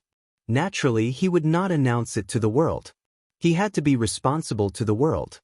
Hence, he pushed everything aside and focused on experimenting with this prescription. He even applied for leave from the emperor. A month later, Imperial Physician Song came out of the residence with a tired expression. However, his eyes emitted a light that was so hot that it could burn people. He entered the royal palace overnight and reported to the current emperor immediately. The storyteller cupped his hands towards the east. Everyone knows that His Majesty is wise. Ever since His Majesty ascended to the throne, he has been working hard to rule. He is wise and mighty, and he loves the people like his children. He can be said to be an emperor for thousands of years. He sent disaster relief in Yongning Prefecture, and he killed corrupt officials Wanqing Prefecture. Just take our Xuanhe Prefecture for example. The thieves on the mountain were also captured by the soldiers of the emperor. Only then can we commoners have our current good lives, right? Yes. This was true. The current emperor had only ascended the throne not long ago, but everything he did was for the sake of the common people to have a better life. The storyteller was satisfied. Therefore, although His Majesty was woken up in the middle of the night, when he heard that Imperial physician Song had brought over a medical prescription that could prevent smallpox, he immediately lost all his anger. He was extremely excited and filled with anticipation as he discussed with Imperial physician Song until midnight. The next day, His Majesty even personally left the royal palace to verify the results. Seeing that the medical prescription was really useful, the emperor was overjoyed. He waved his sleeve on the spot and gave the medical prescription a name, Cowpox Vaccination Method. The meaning is very simple. It means that those who are infected with cowpox will never be infected with smallpox again. Everyone was stunned. Cowpox infection? Are you serious? Someone asked softly. The storyteller said loudly, "Good question. If you find any errors, ads pop up, ads redirect, broken links, non-standard content, etc., please let us know reports so we can fix it as soon as possible."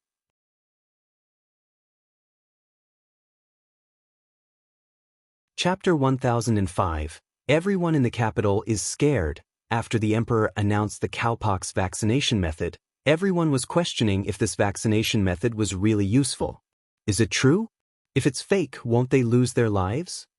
The storyteller continued, even though the emperor repeatedly guaranteed that there was no problem and more than 30 to 40 people had already been vaccinated with cowpox, and the emperor had seen it with his own eyes, many people still had doubts. The emperor was anxious. What should he do? This kind of thing that benefits the people is originally a great thing, but no one is willing to try it. Wouldn't it be a waste of such a good medical prescription? Every year, people who get smallpox would still die in batches. The emperor's heart was bleeding. These are his people. He wants to save everyone's lives. The storyteller screamed at the top of his lungs. Some people below had already begun to wipe their tears. The emperor really loved his people like his children. The emperor is a benevolent ruler. Although he was anxious, he didn't want to force others to take the vaccine. But was this the only way? There's no progress at all. At this moment, the 11-year-old second prince knelt solemnly in front of the emperor and said with a firm expression, "Father, I'm willing to give it a try. I haven't had smallpox yet, so I can take the vaccine. When the time comes, Father will invite all the officials and commoners to witness it with their own eyes. They will definitely believe you." Everyone was stunned. The second prince? The second prince was actually willing to be a test subject? Wasn't this too bold? Wasn't he afraid of failure? The storyteller was shocked. Everyone, you didn't hear wrongly. The second prince really wanted to test it himself. The first prince had had smallpox before. Even if he wanted to help, there was nothing he could do. However, the second prince never had it. If he wanted to test it, he must be gambling with his life. Once this shocking action spread, everyone in the capital was terrified. Very good, it was time to ask the questions. Upstairs, Gu Yundong nodded slightly and took a sip of water. She did not randomly pick a title, right? How appropriate. Go to. The guests in the tea house widened their eyes. But wasn't that so? Not to mention the people in the capital, they were also frightened when they heard that. That was a prince, and the second prince was the son of the first wife. How noble was his status? He was actually willing to be vaccinated with cowpox? The storyteller took a sip of tea. He had been too excited just now, and his throat was a little smoky. Someone below could not help but hold his breath and ask carefully, "What happened after that? Did the emperor agree?" The storyteller pointed at him. Good question. Everyone was paying attention to this matter. In less than a day, it shocked the court. None of the officials in the capital agreed. They all submitted reports to plead with the emperor to dispel the second prince's thoughts. There was even a loyal and patriotic minister who brought his son into the palace and asked him to replace the second prince with this cowpox vaccination method. Guess what the emperor said? The storyteller paused. Before anyone could speak, he continued, the emperor said, "My son is a prince. He is respected by tens of thousands of people and praised by the world. He enjoys power and doesn't have to worry about food and clothing. Then, it's only right for him to do something for the people of the world. For the sake of the people of the world, I agree with him to personally test the cowpox vaccination method. You don't have to persuade me anymore. This matter is settled." Everyone present sucked in a sharp breath. His Majesty agreed just like that? The emperor has blessed the world. It's the blessing of the people to have such a wise ruler. It's the blessing of the world. If you find any errors, ads pop up, ads redirect, broken links, non-standard content, etc., please let us know reports so we can fix it as soon as possible.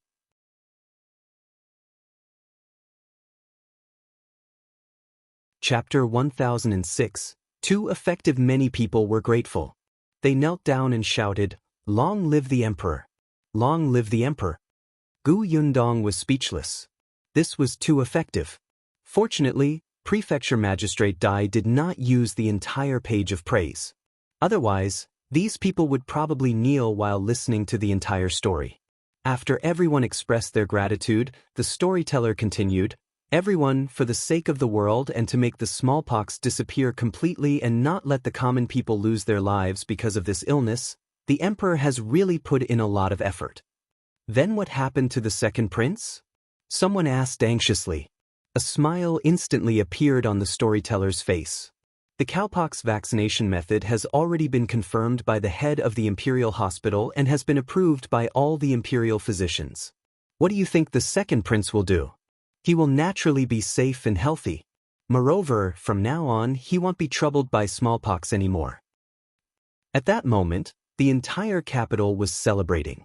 All the officials had personally witnessed the process of the second prince's vaccination, and they had personally seen him recover. The cowpox vaccination method was indeed a major invention. The exciting moment had arrived, and all the officials cheered for the heavens to bless our empire. The storyteller's saliva flew everywhere, and his entire body trembled. Everyone witnessed the effectiveness of the cowpox vaccination method. After the second prince, Prince Ning, Prince An, the Prime Minister, the Minister of Justice, and the others all submitted a plea. They wanted their sons to follow in the second prince's footsteps and be vaccinated to prevent smallpox. His Majesty agreed immediately. Unfortunately, everyone was stunned. What was a pity? Didn't they say that it was effective? The storyteller shook his head again. Unfortunately, the number of Imperial physicians was limited. Other than the person who invented the cowpox vaccination method, only Imperial physician Song knew this vaccination method. Go to Ko. The emperor was extremely worried. He asked this person and Imperial physician Song to immediately give this medical prescription to all the Imperial physicians and let everyone in the capital be vaccinated as soon as possible. You have to know that in our vast country, countless people die of smallpox every day. The earlier they are vaccinated, the earlier they can prevent it and feel at ease. However, other than the capital, there are still millions of people in the world that the emperor has to care about. What should we do? There are only so many Imperial physicians, and our manpower is really limited. If we wait until everyone in the capital is vaccinated, who knows when it will be our Xuanhe Prefecture's turn? Ah? The people below exclaimed. Didn't that mean that many people on their side would die from smallpox? The storyteller shook his head and sighed. Sigh, there's nothing we can do. Our prefectural city is too far away. After the vaccination, there's still Linzhou Prefecture, Wanqing Prefecture, and Yongning Prefecture. Someone hurriedly said, then can we ask the Prefecture Magistrate to send a letter and beg the Emperor to send us an Imperial physician so that we can be vaccinated? That's right. My first 2 children died of smallpox. Now that I finally have a third son, I'm on tenterhooks all day, afraid that he won't be able to survive this illness. Now that we finally have a solution, I don't want to miss it. That's right. I have an older brother who also died of this illness. My parents suffered a setback and haven't recovered until now. Gu Yundong listened quietly from the second floor. Some of them should be hired to talk here, right? The storyteller spread his hands. There's nothing I can do. I'm just a storyteller. I can only tell everyone about this joyous matter. I don't know anything about treating illnesses. As soon as he finished speaking, a group of people suddenly walked over. If you find any errors, ads pop up, ads redirect, broken links, non-standard content, etc., please let us know reports so we can fix it as soon as possible.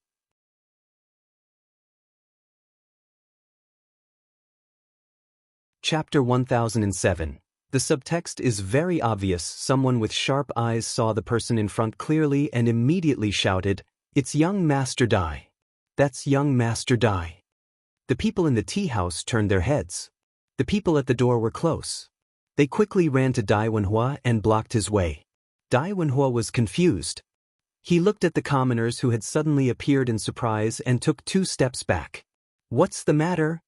Gu Yundong could not see clearly from the 2nd floor, but he knew that Dai Wenhua had followed their plan and led his men past the entrance of the tea house when everyone was at a loss.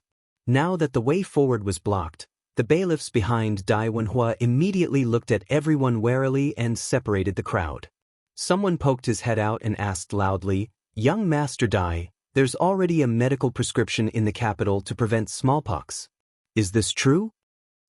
"That's right, young Master Dai. The 2nd prince personally tested this medical prescription. Is there such a thing?" "Young Master Dai, when will it be our Xuanhe Prefecture's turn to be vaccinated?" "Young Master Dai, we can't wait for a few years." Dai Wenhua's expression changed from confusion to surprise to enlightenment. In the end, he sighed heavily, his expression rich and convincing. He nodded and said, "I didn't expect all of you to already know. This is indeed true." As he spoke, he raised his hand. Only then did everyone realize that he was holding a piece of paper in his hand. It looked like an official document. "Go to Ko," he said loudly, "this is true. Moreover, the emperor is concerned about the people. A few days ago, he has already sent official documents to the various government offices and sent an imperial physician over to teach the doctors of the various prefectures about the cowpox vaccination method. Everyone should have heard that the government offices summoned the doctors of the various medical halls a few days ago for this matter. After all the doctors learn it, they will naturally inoculate everyone." Someone in the crowd asked loudly, "Can the doctors learn it? Can the imperial physician sent by the imperial court inoculate us?" "Erase the point," Dai Wenhua said. "The imperial physician sent by the imperial court will stay in the Xuanhe prefecture for 3 months and personally guide the local doctors to inoculate everyone. After 3 months, the imperial physicians will return to the capital. Everyone knows that the imperial physicians belong to the imperial hospital. It's already not easy for them to leave the capital and come to the Xuanhe prefecture for 3 months. Therefore, if everyone is worried, try your best to come to the government office for inoculation within 3 months. It's just 3 months. If you don't hurry, you won't get a share. Don't hesitate." When the imperial physician leaves, you can only let the local doctors vaccinate you. By the way, because there are many people in the prefectural city, the number of people vaccinated every day is limited. For the time being, only 200 people are allowed to be vaccinated every day. After 200 people are vaccinated, you will have to wait for a day. Of course, you can register first and come when the time is right. Yes, not only was there a time limit, but there was also a limit to the number of people. Therefore, if you didn't sign up today, you might have to wait until 3 months later. Also, Dai Wenhua continued, the imperial physicians sent by the emperor are free to inoculate everyone. This is the emperor's grace. However, after the imperial physicians leave, whether the doctors in the prefecture city want to charge will depend on themselves. After all, the doctors also have to make money. Yes, if they did not hurry up, not only would they not have a chance, but they would also have to spend money. They would have to think about it. The subtext was already very obvious. After Dai Wenhua finished speaking, he waved the paper in his hand and said, "This is an official document. Everyone make way. I want to paste it at the city gate. If there's anything you don't understand, just look at it yourself. If you find any errors, ads pop up, ads redirect, broken links, non-standard content, etc. Please let us know reports so we can fix it as soon as possible.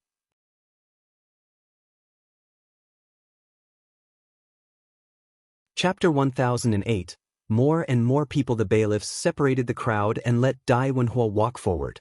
The others still wanted to ask, but one of the bailiffs stayed behind and said loudly, "If you have any more questions, you can ask at the government office. Those who want to register, please go to the government office as soon as possible to find the registrar." As soon as he said this, a few people had already run away. Seeing this, the others couldn't care less. Afraid that they would fall behind, they hurriedly followed. As expected, there was already a registrar sitting at the entrance of the government office. The first person rushed to him with sweat all over his face. "Sir, is the registration for cowpox vaccination method here? I'm here for registration now. Can I be vaccinated soon?" The registrar shook his head. "Of course not. The cowpox vaccination will only begin the day after tomorrow. However, you can remember the name first." Not to mention that Qingyuan was still teaching the other doctors the cowpox vaccination method, just the cowpox liquid was not that easy to collect. The man swallowed and hesitated. Should he really register? Should he really be vaccinated? However, before he could figure it out, someone pushed him from behind. "Do you want to register or not? If you don't want to, move aside. Don't block my way." The registrar looked up at him. They must have found the shill. He raised his hand and asked the person, "Name, address." "My name is Hideniu. I live in the prefectural city's Hulu Alley. Not only do I have to be vaccinated, but I also have to sign up for my younger siblings. And I go to Ko." Before she could finish, she was pushed aside by the first person. "What's the hurry? I haven't said anything." That person did not argue with him. All right. Hurry up." The first person immediately mentioned 3 or 4 names. Soon, another large group of people arrived. All of them scrambled to squeeze in front of the desk. Fortunately, a bailiff ran over and asked someone to line up first. There were a lot of people. Most of them were listening to books on the first floor of Fortune Tea House. The people on the second floor all had some wealth. When they came over, they were very slow. Moreover, they were actually still a little hesitant in their hearts. They wondered if they should just let these ordinary people test it to confirm that it was safe. Therefore, even though they had come, most of them were still standing far away and had no intention of registering. Unexpectedly, a moment later, the registrar suddenly shouted, "The 200 slots for the first day are already full. Now, start registering for the second day." "What? It's already the second day? Didn't only a dozen people pass in front?" The registrar said loudly, "Although only a dozen or so people have gone over, everyone has reported their siblings, sons, daughters, nephews, and nieces. Every person has already reported many names, so the spots are naturally full." "What? That worked?" The crowd immediately became anxious. Those wealthy families who originally wanted to observe also became anxious. However, at this moment, someone shouted, "My family is in Fengkai County. Sir, can you leave a few spots for us? When my family comes, we can fill them in directly. I have to tell my uncles in the countryside." This time, it was like poking a hornet's nest. Those who were originally hesitating no longer hesitated and quickly went forward to sign up. Those who couldn't make up their minds immediately got someone to inform their families. There were also commoners who did not go to the tea house to listen to the story. When they saw that there was a long line at the entrance of the county office, they immediately came over curiously to ask about the situation. Immediately, someone explained the process to them vividly. There were more and more people. If you find any errors, ads pop up, ads redirect, broken links, non-standard content, etc., please let us know reports so we can fix it as soon as possible.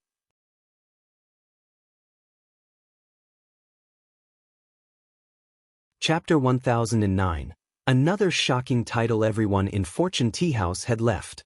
Only Gu Yundong was still upstairs. She slowly finished the tea and snacks on the table. After all, she had spent money. She could not waste it. She would not stop until she finished the last peanut. The storyteller downstairs was still drinking water. He was too excited and his mouth was dry. The boss walked over at this moment and patted his shoulder. Not bad, well said. The storyteller chuckled. Boss, when are we going to start the second half of the story? These people are too anxious. They've all run away before you can finish. They were too anxious for a moment and afraid that I wouldn't have a spot. I can understand. When they remember later, they will naturally ask who was the first to discover that the cowpox vaccination method can prevent smallpox. Boss, should we release the title now?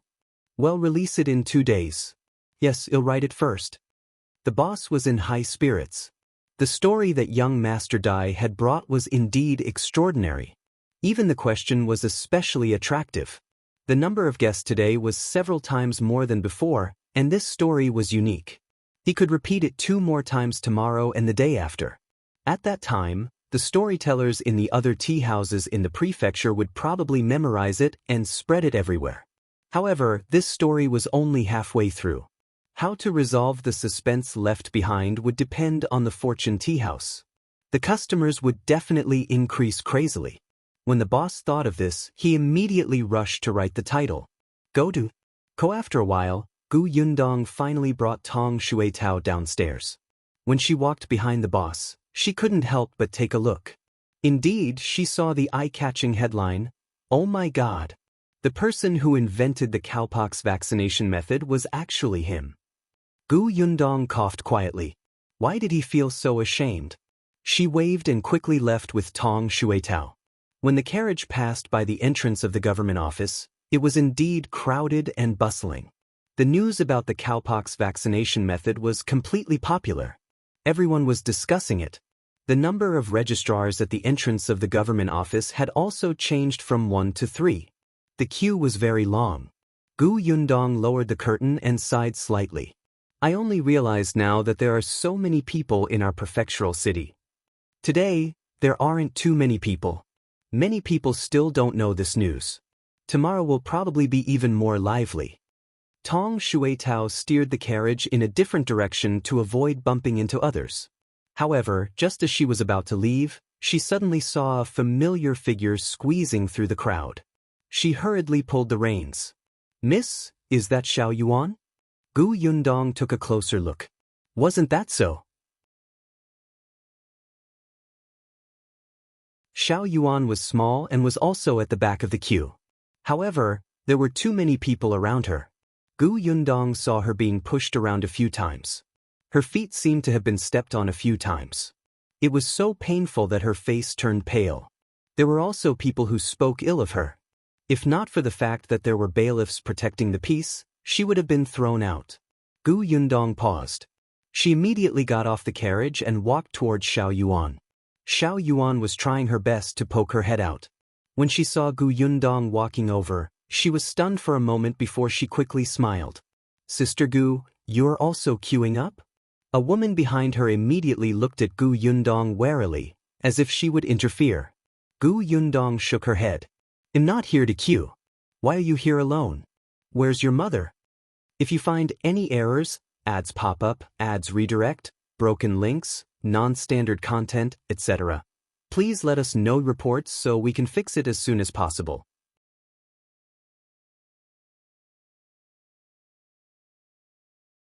Chapter 1010, Dr. Pig?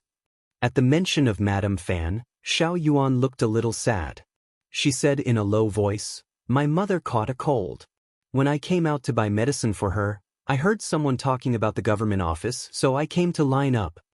As she spoke, she raised her hand.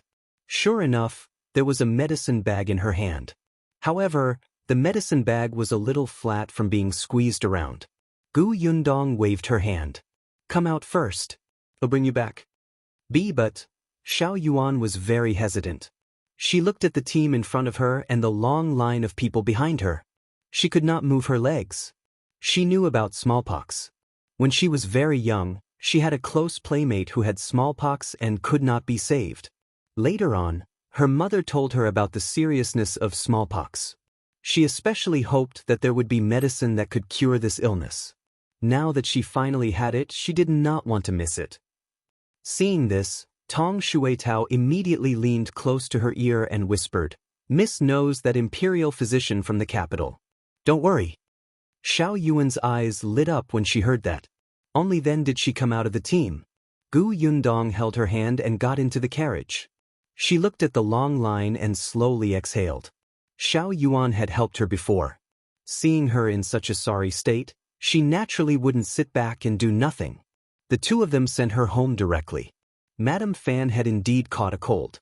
Fortunately, she had recovered a lot after taking a few medicines. Seeing that Shao Yuan had not returned for a long time, she was anxious. When she saw Gu Yundong and the rest, she quickly went into the house to avoid infecting them. Source: Calm, updated on. Hence, it was Shao Yuan's father who received Gu Yundong. Gu Yundong explained to him about the incident at the government office, and Shao Yuan's father immediately became excited. It can prevent smallpox? Really? Then, I'll queue up and register for my Shao Yuan. Gu Yundong hurriedly stopped him. "Oh, I specially brought Shao Yuan back. There's no need to queue up. I'll get a Zhu to come over later and give Shao Yuan the vaccine first." Shao Yuan's family wasn't alone. There were also the Su family and Zhuangzi and the others. She might as well inoculate everyone in one go so that there wouldn't be any trouble in the future. However, the person performing the vaccination was Zhu. Shao Qingyuan didn't have time at all. Speaking of which, compared to Song Dajiang, Zhu might know this vaccination technique better. After all, ever since Shao Qingyuan started exploring the cowpox vaccination method, Zhu had been learning by his side. He had even personally infected himself with cowpox, so there was no problem with his skills. Shao Yuan's father was even more grateful. Then he'll have to trouble Dr. Zhu one. Gu Yundong was speechless. Dr. Pig? The corners of her mouth couldn't help but twitch. This sounded too awkward.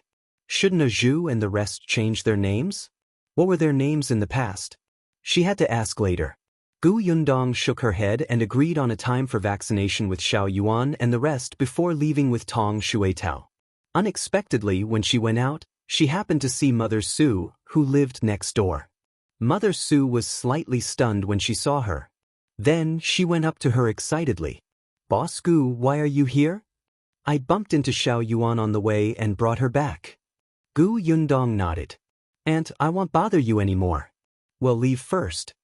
With that, Gu Yundong raised her foot again. Mother Su ran up to her. "Hey, wait, Boss Gu." "Aunt, what's the matter?" I do have something to ask you. If you find any errors, ads pop up, ads redirect, broken links, non-standard content, etc., please let us know reports so we can fix it as soon as possible."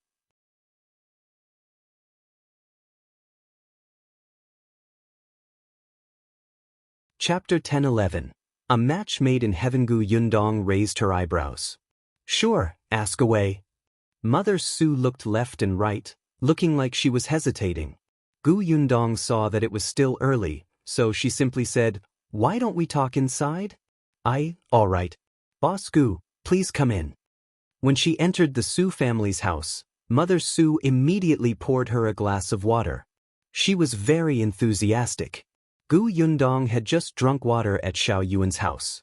She simply held the cup in her hand and asked bluntly, "Aunt, if you have any difficulties, just tell me. Su Changshun and Su Qing are helping me now. I will definitely help you if I can." Then I'll get straight to the point. Mother Su coughed lightly. Even though she was at home, she still lowered her voice and said softly, "I just want to ask Boss Gu, how's Zhuangzi's character?" "Zhuangzi?" Gu Yundong was surprised. "Aunt, why are you asking about him?" "Well, he and Changshun are both employees at Gus. The two of them have been together for a long time and have a good relationship. They've been to my house twice. I think this young man looks quite energetic and polite. He's generous and smart. I quite like him." Gu Yundong blinked. "So be it. So, that's why I asked Changshun to ask around. I know that this boy is not engaged yet and his family is simple." Source: Calm, updated on. Kogu Yundong suddenly reacted and widened her eyes. "Aunt, do you like him? Do you want him in?" Su Qing. Mother Su was a little embarrassed. I'm not afraid of you laughing at me. I do have such thoughts. She was living a good life now. Her children had work to do, and her family was slowly starting to have savings. Now, the most worrisome thing was the marriage of his children. The eldest son was still all right. He was a man and was not shabby looking. Especially after he became a worker at Gus, there were really many matchmakers. It was just that the eldest son wanted to earn more money and live a better life before getting married. However, Su Qing was different. She had been unengaged before. In this day and age, it was not good for a woman's reputation to be unengaged. Many people did not care about the reason for the unengagement. In any case, they were immediately unhappy when they heard that the marriage had been cancelled. There were also some families who took a fancy to Su Qing, but their conditions were too poor. They were either widowers or were in poor health. Or maybe, there were too many people in the family. Those men wanted to find a diligent wife to work for as a caretaker. How could Mother Su be happy with such families? Later on, Su Qing became a female employee of New Tea Pavilion. Needless to say, there were some families with better conditions, but their character was too bad, especially when a few families actually came for Su Qing's monthly salary and asked her to hand over all her money. There were also people who despised her for showing her face in work and asked her to resign after she got married to avoid embarrassing herself. However, they turned around and said that she could let others do this work. After all, there were also older women working in the kitchen in New Tea Pavilion. Mother Su almost fainted when she heard that. These people had a good plan. Because of this, Mother Su was a little disheartened. Until she met Xuanhe. This young man had a sweet mouth and upright face. He also had a job. His family was simple, and his sister was also a female employee of New Tea Pavilion. He definitely wouldn't mind a woman working outside. The more Mother Su looked at him, the more she liked him. She felt that he and her daughter were a match made in heaven. As for whether Xuanhe was from the prefectural city or the countryside, that was not important. If you find any errors, ads pop up, ads redirect, broken links, non-standard content, etc., please let us know reports so we can fix it as soon as possible.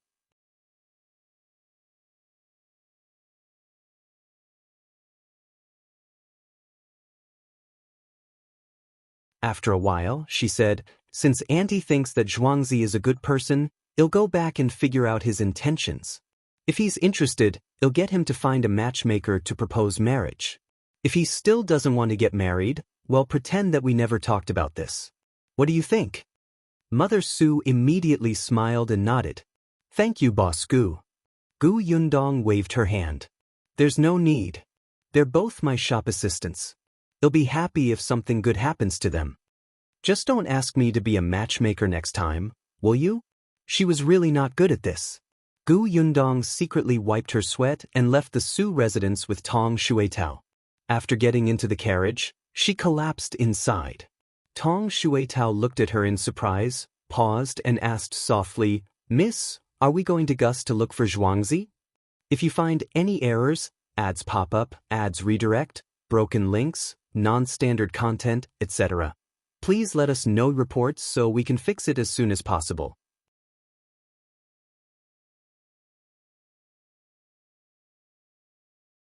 Chapter 10:13. Get used to being ugly. Gu Yundong stood up and looked outside. He shook his head and said, I'm not going. The road to Gus is blocked now. It's not easy to walk on. Besides, I haven't thought of how to ask Xuanhe. Tong Shuitao was puzzled. How else could she ask? She could just ask him if he wanted a wife and let Miss introduce one to him. However, there was indeed a crowd on the road. It was getting late, so it was better to go home first. The small courtyard was also very lively. On the street where they lived, many people were discussing this matter. The Gu family knew that the cowpox vaccination method was Shao Qingyuan's idea, but they didn't say anything. For the past few days, other than Gu Yundong, the rest of the Gu family had been obediently staying in the small courtyard. A few days ago, Shao Qingyuan had just finished inoculating Miss Gu Yunka. She was much better now. The younger siblings in the family had not had smallpox yet. Since there was a preventive method, it would definitely be used on them immediately. However, Yunshu and Yuanji were in the county city, so they inoculated Kiki first. It was just that the young lady still had marks on her body. She felt that she was too ugly and refused to come out of her room. The first thing Gu Yundong saw when she came in was that she had covered her head with red gauze. She looked like a little bride. She smiled at once. The little girl heard the sound and immediately turned her head.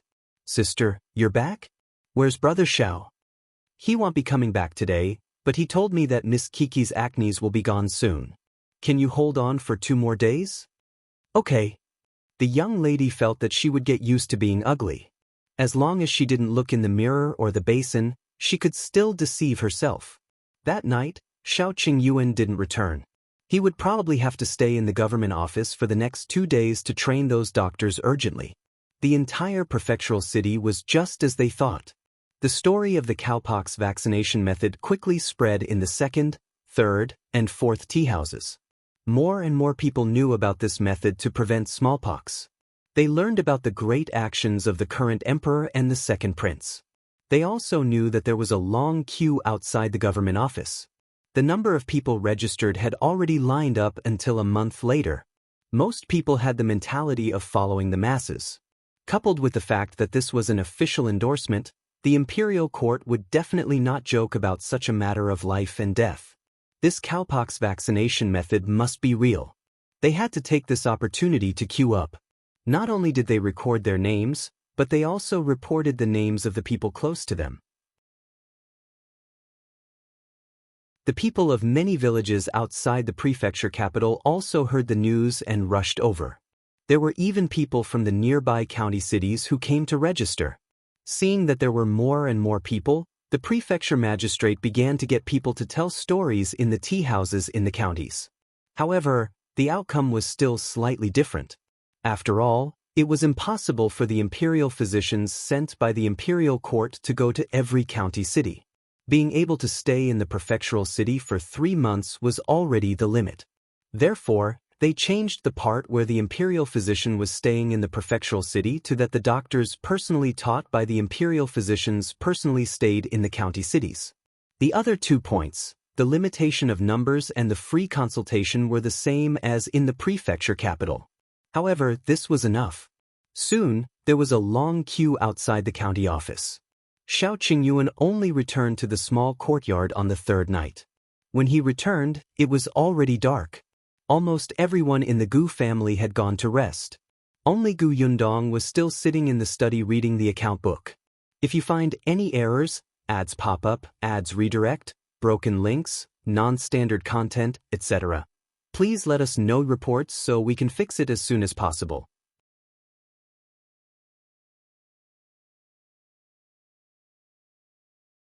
Chapter 10:14. I'll pick a good day. First, Gu Yundong knew that he would definitely come back today, so she specially waited for him. Hearing the commotion outside, she immediately came out. Shao Qingyuan looked very tired. Although he had already washed up and changed into clean clothes, he was still haggard. Gu Yundong quickly pulled him to sit down. She stood behind him and massaged his shoulders. "Are you tired?" After all, he was alone. But in just a few days, he had to choose from hundreds of doctors those with good character. He also had to teach these doctors and make sure that they didn't make any mistakes and master the entire process of the cowpox vaccination method. The workload was so huge that it was very tiring. Gu Yundong was very dissatisfied with the emperor. He could have sent an imperial physician over to her prefectural city, but he insisted on letting Shao Qingyuan organize this matter. He was too black-hearted. If she had known earlier, she wouldn't have spent so much time praising his achievements. "Are you feeling better?" Gu Yundong pinched his shoulder and said, "I made chicken soup tonight. I left a bowl in the kitchen to keep it warm. I'll bring it over for you now. Have some and go to bed early. I'll drink it later." Shao Qingyuan pulled her in front of him. It was late at night, so his actions were indeed much bolder. He reached out and held her on his lap, burying his head in her neck. "I'll just hug you. I haven't seen you for a few days." As he spoke, he could not help but tighten his grip. "We'll start giving everyone vaccines tomorrow. We might be even busier later." Gu Yundong felt very comfortable in his arms. She leaned against him and whispered in his ear, "It's okay. I'll visit you every day." "Really?" "Yes, really." Shao Qingyuan immediately heaved a sigh of satisfaction. "In 3 months, I will almost be able to let go. At that time, let's prepare for the wedding, okay?" "Okay." Gu Yundong raised her head slightly and looked at his slightly curled lips. She felt inexplicably happy. "Then, shall I choose a date first?" It was said that it was best to choose 3 good days for a wedding and then take them to the temple to calculate which was the most suitable through divination. Gu Yundong felt that it was time to prepare. Then, after her father finished the prefectural examination, she would show her father the 3 days. Shao Qingyuan's eyes lit up. Looking at her serious expression, his heart trembled and he kissed her fiercely. Gu Yundong almost lost her balance. She subconsciously grabbed his shoulders with both hands. Fortunately, his big hands were firmly tightening her from behind. After the kiss, Shao Qingyuan's voice was hoarse. "Choose a closer time." Gu Yundong could not help but laugh. She pushed him. "Got it? I'll bring you some chicken soup."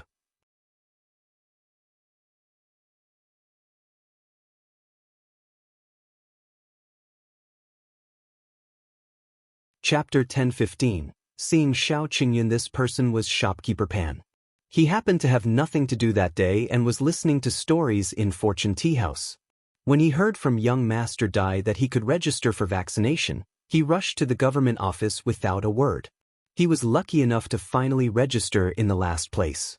He almost lost his life. However, when he really came for the vaccination today, he felt uneasy again. He was afraid that he had made the wrong decision back then. Therefore, he could not help but retreat. However, at this moment, the door of the government office opened. 2 teams of bailiffs quickly ran out and asked the government office to open up a piece of land. Immediately after, Prefecture Magistrate Dai brought the private advisor and the others out. Looking at the noisy crowd outside, he immediately waved his hand and asked everyone to stop. Then he said, "Quiet.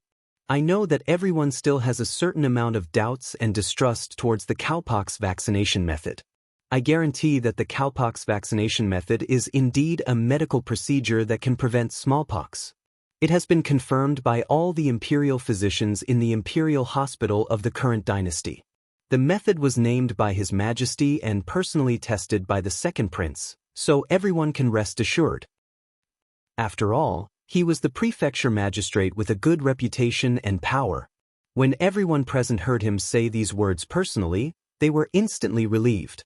The prefecture magistrate continued, "Moreover, the person who came to our Xuanhe prefecture this time to guide the other doctors to learn the cowpox vaccination method is someone who has personally vaccinated the second prince."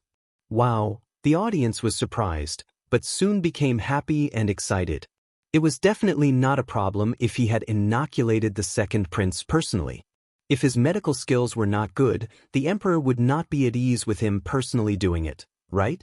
The prefecture magistrate's words were like a calming pill for everyone. Seeing that the commoners looked relieved, Prefecture Magistrate Dai was satisfied.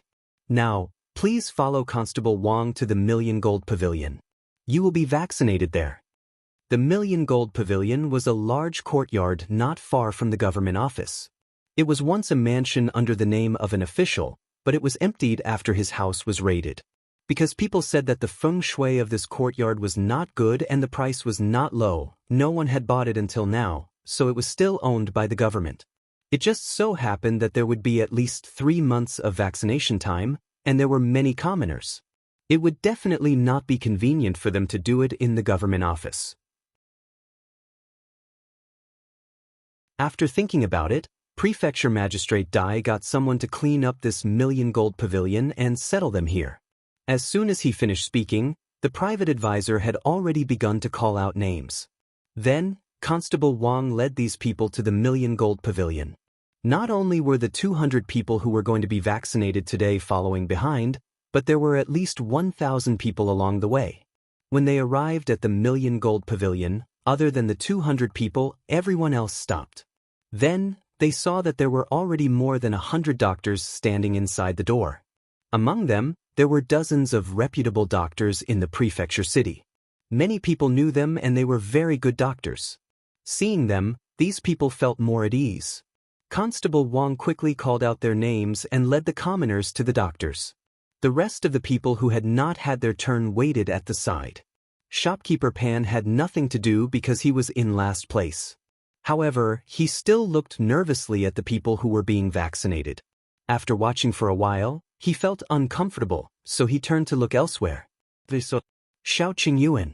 If you find any errors, ads pop up, ads redirect, broken links, non-standard content, etc., please let us know reports so we can fix it as soon as possible.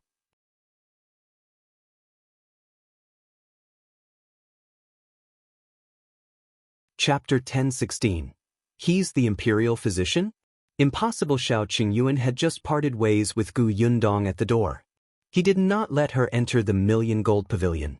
There were people everywhere, and they were being vaccinated. The air was dirty, so it was not appropriate to bring people in. However, Gu Yundong had given him many masks before he left. She told him to change them regularly and distribute the rest to other doctors.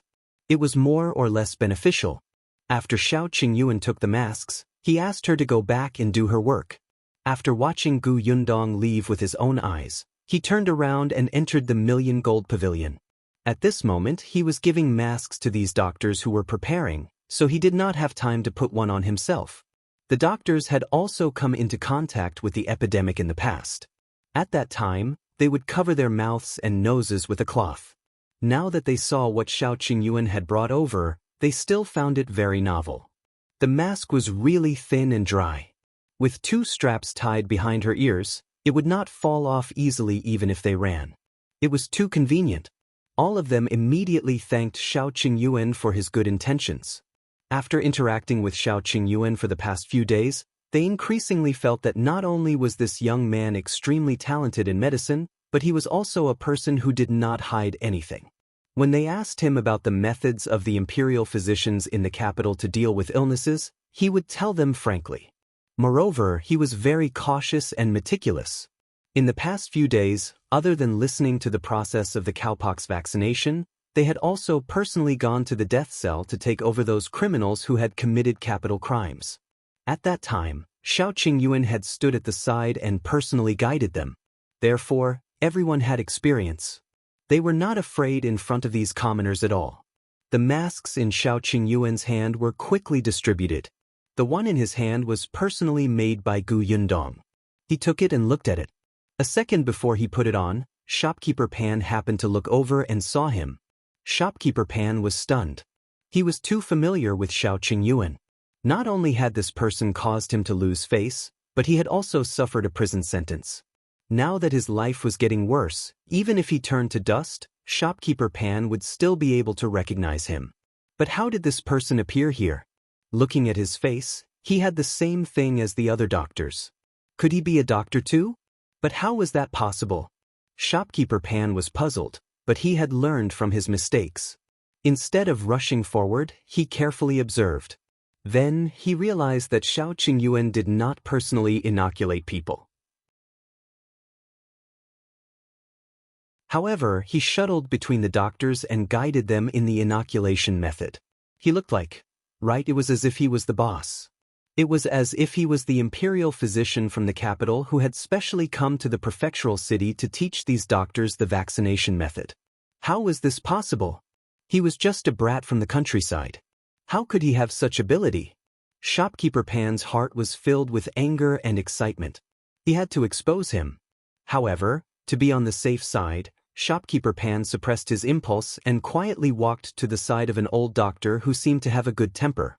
He pretended to be curious and asked, "Doctor, who is that young master? Is he also a doctor here? Why don't I see him helping others with vaccination?" The doctor happened to be idle. When he heard this, he looked in the direction of Shopkeeper Pan's finger and immediately smiled. "Oh, you mean young Master Shao? He's the imperial physician from the capital. He has to supervise everything. It's naturally not appropriate for him to do it himself." An imperial physician from the capital? How is that possible? If you find any errors, ads pop up, ads redirect, broken links, non-standard content, etc., please let us know reports so we can fix it as soon as possible.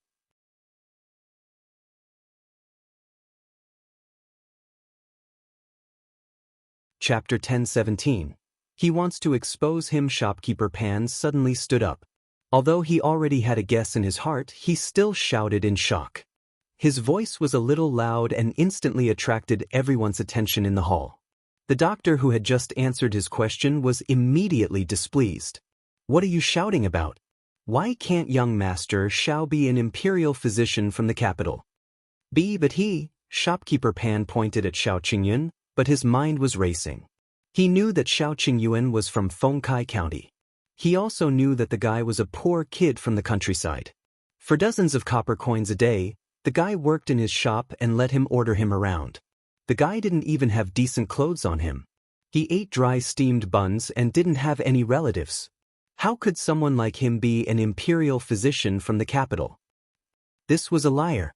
This was clearly a liar. Yes, this person must have even hidden it from the Prefecture Magistrate. He was going to kill the entire Xuanhe Prefecture. Shopkeeper Pan was excited. He had finally found an opportunity to take revenge. Therefore, when some bailiffs thought that he was here to cause trouble and wanted to throw him out, he immediately shouted, "Let go of me.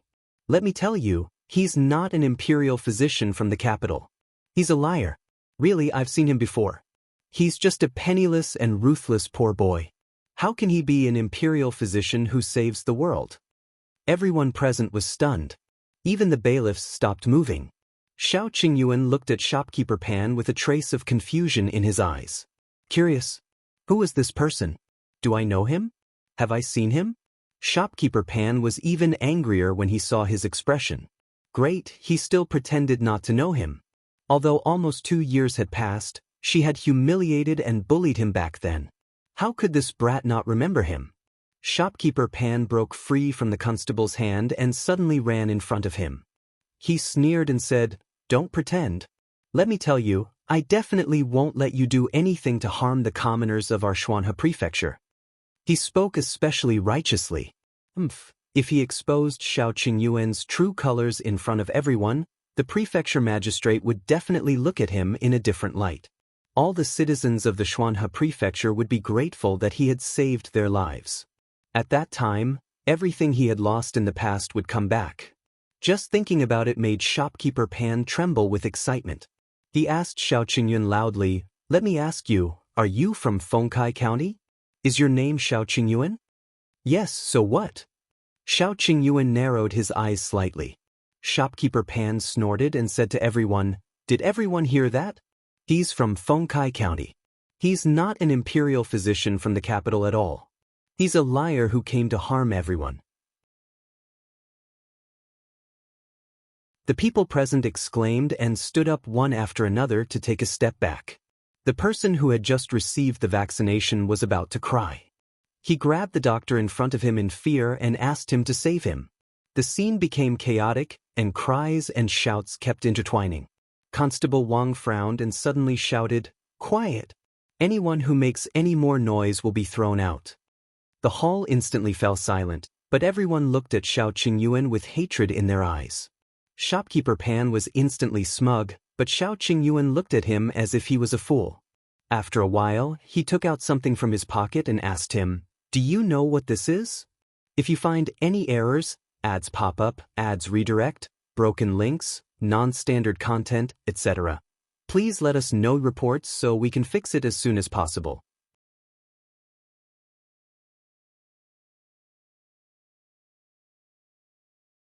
Chapter 10:18. What happened? Shopkeeper Pan was stunned for a moment. He blinked and craned his neck to take a look. At first, he didn't quite understand, but after a while, his expression changed. How did you get this? What do you think?" Shao Qingyuan looked at him coldly. Someone beside him could not see it clearly and did not understand. He quickly asked, "What is that?" Constable Wang explained coldly, "That's a fish talisman. All the officials in my dynasty have this to prove their identity. Young Master Shao is an imperial physician, so he naturally has one too." Fish talismans? All the imperial court's officials had them? Does that mean he's real? Everyone heaved a sigh of relief. Then, they looked at Shopkeeper Pan angrily. "What's wrong with you? This is our first time getting vaccinated. You're still spouting nonsense here and making us worry. Constable Wang, I'm afraid this person has ulterior motives. Hurry up and arrest him. Shopkeeper Pan shook his head. How is that possible? How could a person enter the capital and become an imperial physician in such a short time? He grabbed the fish talisman from Shao Qingyuan's hand and looked at the words engraved on it.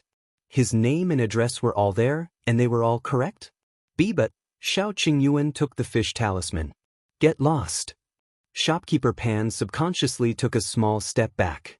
Constable Wang went forward and grabbed him. He sneered and said, "Do you think our lord is a muddle-headed official? This concerns the lives of millions of people. How can we hand such an important matter to him without confirming young Master Shao's identity?" Young Master Shao came from the capital and is escorted by the Imperial guards sent by the Emperor. No, there were no Imperial guards, but words had to be said beautifully. Shopkeeper Pan took 2 more steps back, feeling flustered. The others present pointed at him, making him panic. Constable Wang grabbed him and walked out. This is the Emperor's decree. You clearly have ulterior motives for doubting young Master Shao. Come, follow me to the government office. No, my lord, please spare me. I really didn't. I misunderstood. Constable Wang didn't listen and dragged him out. Tell the Prefecture Magistrate if it's a misunderstanding. Shopkeeper Pan burst into tears on the spot. He had already been to jail once and did not want to go again. His begging voice became more urgent, but it was also getting further and further away. After the voices could no longer be heard, Shao Qingyuan said to everyone, "It's all right. Continue." Everyone present now firmly believed in Shao Qingyuan. He was a true imperial physician who could take out fish talismans and could be trusted. Shao Qingyuan pinched the fish talisman in his hand and narrowed his eyes. This fish talisman was given to him by the Emperor. Since he had to take on the mission of Xuanhe Prefecture's cowpox vaccination, he had to be given some necessary things to avoid many troubles. It seemed that the Emperor's consideration was right. This fish talisman had really saved him from trouble. He walked around the hall and saw that the doctors were familiar with it. After seeing that there were no problems, he quickly left the million gold pavilion silently from the back door. There was a carriage parked outside the back door. There were guards on both sides. When they saw Shao Qingyuan, no one stopped him. They let him walk to the carriage and jumped up. 2 people were sitting in the carriage and talking softly. When they heard the commotion, they immediately turned to look at him. What's going on with Shopkeeper Pan? If you find any errors, ads pop up, ads redirect, broken links, non-standard content, etc., please let us know reports so we can fix it as soon as possible.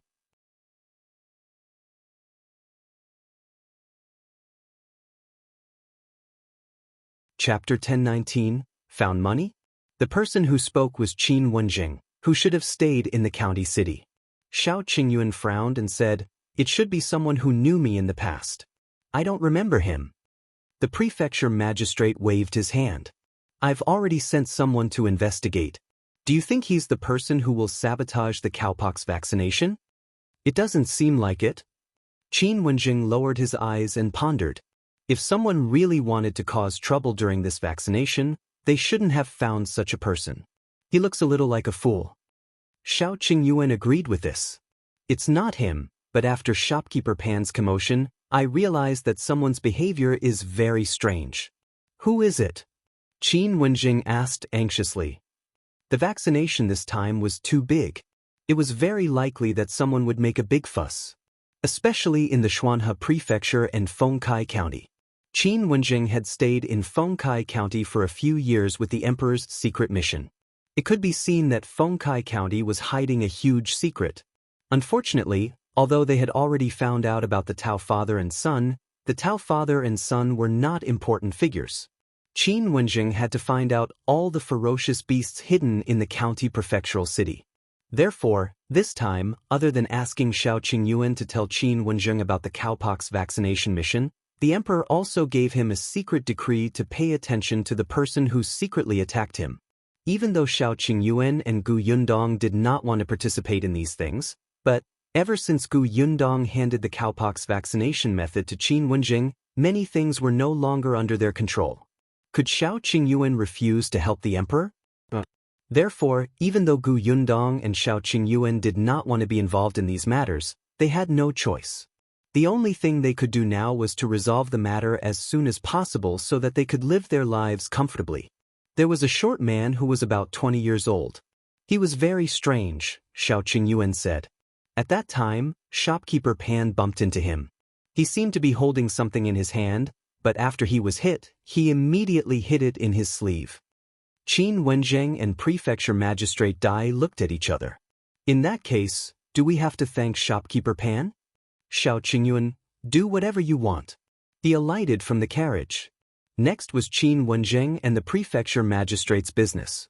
The short man probably did not know that he had been exposed, so as long as Qin Wenjing sent someone to follow him, he would probably gain something. He returned to the million gold pavilion and looked at the busy crowd. He sighed. He missed Yundong. At that moment, Gu Yundong had already arrived at Gus. From the moment he got off the carriage, he saw the happy and busy Xuanhe. He looked so excited that he did not even notice that Gu Yundong had come in. It was only when Su Changshun called boss that he quickly turned around. Gu Yundong sized him up from head to toe. You look energetic. Are you used to working in the prefectural city? Yes, everything is fine. Xuanhe nodded repeatedly. Gu Yundong walked to the side and sat down. Xuanhe immediately poured her a cup of tea. His footsteps were light. It seemed like he had really encountered a good thing. You picked up money? Why are you so happy? No. Xuanhe immediately shook his head. He thought for a moment and said softly, Boss, I went out of the city to see my parents yesterday. Yes, and then? He was so happy meeting his parents. If you find any errors, ads pop up, ads redirect, broken links, non-standard content, etc. Please let us know reports so we can fix it as soon as possible.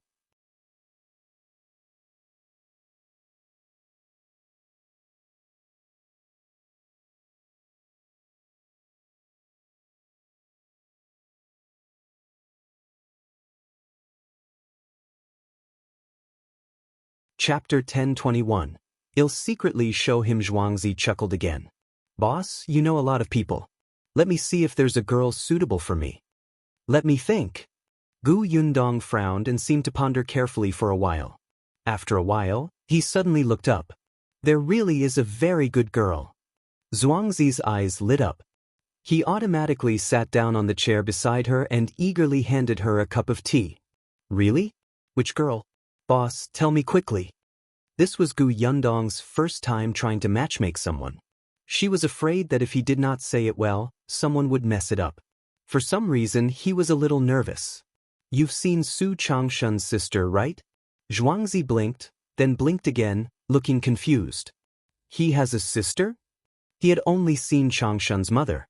About the sister. He vaguely heard Changshun mention that he had a younger sister in his family.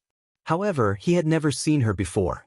After hearing it, he quickly threw it to the back of his mind. After all, he was a man. It was not appropriate for him to ask about girls. Gu Yundong, you've worked with him for so long, Lan Huar has worked with Su Qing for so long, and you've even been to the Su family twice. You actually don't know that Su Changshun has a sister? Gu Yundong was stunned. What was in your mind every day? Was there only money and the goal of becoming a shopkeeper? Xuanze was smart and immediately reacted. He immediately asked excitedly, the girl the boss wants to introduce to me is Changshun's sister? Yes. Gu Yundong glanced at him from the corner of her eye and said speechlessly, his sister's name is Su Qing. She's now working as a female employee at New Tea Pavilion. It can be considered that she has something in common with you. Of course. Xuanze thought of his sister and Jiang Bao. These two seemed to have endless things to talk about every day. He was instantly interested. To be able to enter New Tea Pavilion as a female worker, she must be smart and good-looking. Still, boss, this Changshun family is from the prefectural city. Although I'm now a shop assistant in the prefectural city, I'm still a country bumpkin. Would they like me? Well, this was a very realistic problem. Gu Yundong raised her eyebrows. Mother Su has taken a fancy to you. However, she could not let him know. Otherwise, this kid's tail would be raised to the sky. She touched her chin and said, "The Su family doesn't seem to care about these things, but there's something I have to tell you clearly." Xuanhe saw that her expression instantly turned serious and hurriedly sat upright. "Boss, tell me. You know that Su Changshan was accused of stealing, right?" "I know." Speaking of this, Xuanhe was still a little angry. Changshan is too honest. If it were me, I would rush over and tear down their door.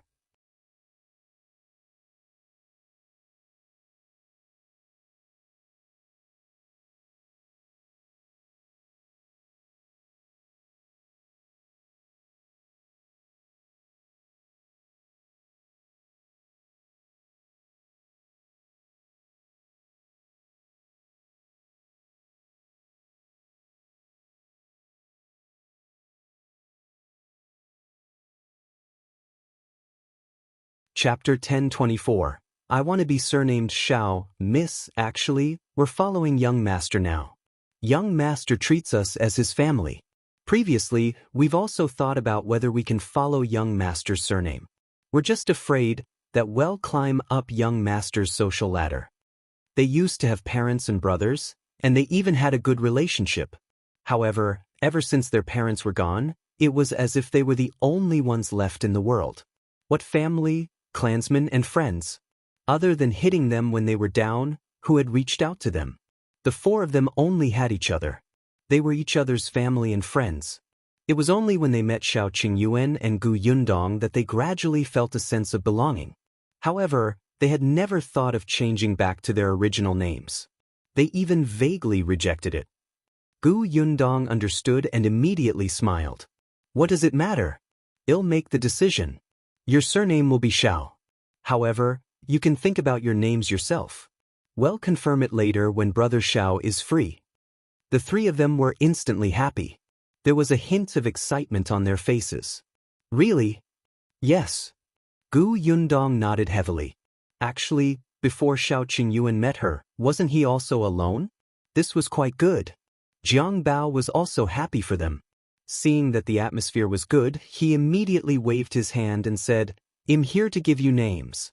Let me tell you, my name was changed by myself when I was 10 years old. It sounds good, right?" The three of them were speechless. No, they refused. Seeing that the matter was settled, Gu Yundong began to talk about serious matters. "I came here today to look for Aju. I want him to go to Xingtao Street to help Shao Yuan and the others get vaccinated first." Aju was immediately interested. "Sure, no problem. I'm better at vaccinating than those doctors from the Million Gold Pavilion today. I'll go now." After saying that, he turned around and ran into the house to get his first aid kit. Gu Yundong was afraid that Shao Yuan's family was not familiar with them, so he asked Tong Shuetao to accompany them. She went back to the small courtyard first. 2 days later, Xuanhe went to the shop in a neat set of new clothes. At noon, Su Qing came to deliver food to Su Changshan before the two of them met. Gu Yundong did not know what exactly they had talked about, but the next day, Xuanhe ran to his parents and went to the Su family to propose marriage. Gu Yundong was invited as a witness. Xuanhe and Su Qing's marriage was decided in just a few days. The cowpox vaccination in the Million Gold Pavilion was also in full swing. The news of shopkeeper Pan's commotion that day still spread. Many people knew that the Imperial physician sent by the capital was from Fengkai County. However, they were not sure if it was true or not.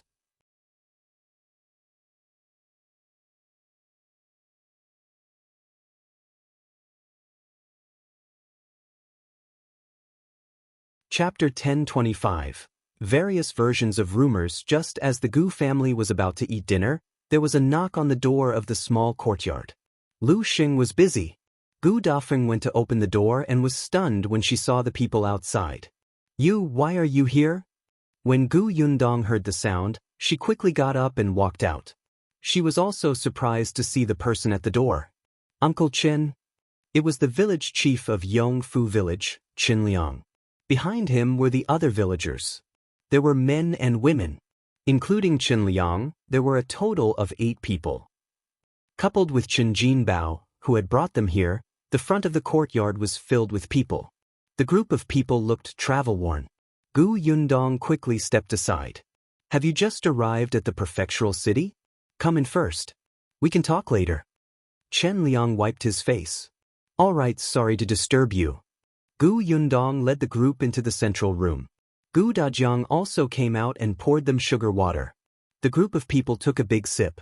Their entire bodies were warm before they slowly exhaled. After catching his breath, Chen Liang said, Brother Gu Yundong, we didn't mean to disturb you at this time. There are really some things that we're very anxious about and we want to clarify. Gu Yundong and Gu Dajiang looked at each other. Just ask. We heard that the capital has already found a way to resolve the smallpox. Now, the Imperial physician is doing vaccination for everyone in the prefectural city. What kind of vaccination is that? Also, the Imperial physician isn't going to the county city, right? Gu Yundong was stunned. She did not expect them to ask about this. Before she could answer, another villager beside her asked impatiently, That's right, Yundong. The Imperial physician only treats people in the prefectural city and doesn't care about the county city? Wouldn't our village have even less chances? Now, the entire Fengkai County knows about this. They said that the vaccination will end in 3 months. That won't do. If they don't care about us in 3 months, won't we only be waiting for death? Why won't they vaccinate us? We heard that we have to go to the government office to register first, but we've asked. The number of people registered in the government office has long exceeded 3 months. We don't have a share at all. As soon as Qin Liang spoke, the people behind started talking at once. Among the people who came this time, other than Qin Liang, there was also the 6th grandfather's grandson, as well as those who had a good reputation in the village and could speak. The few women were also smart and capable. It seemed that everyone attached great importance to this vaccination. However, as the news spread, there were all kinds of versions. Clearly, everyone only knew a little.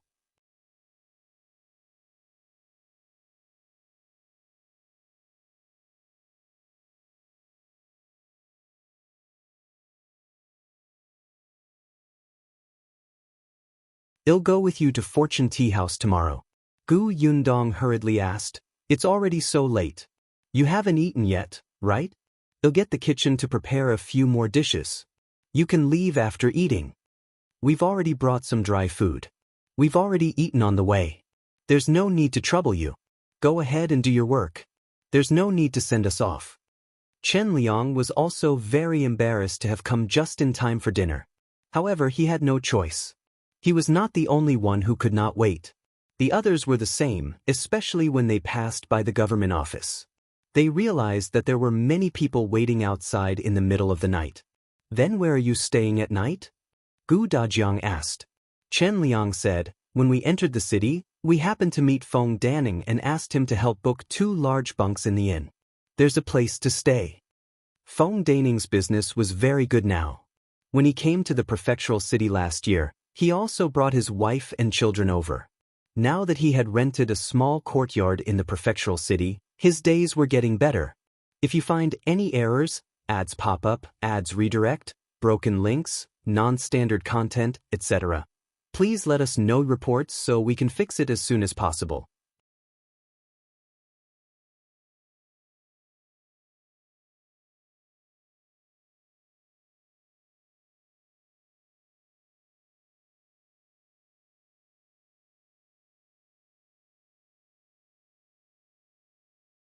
Chapter 1028.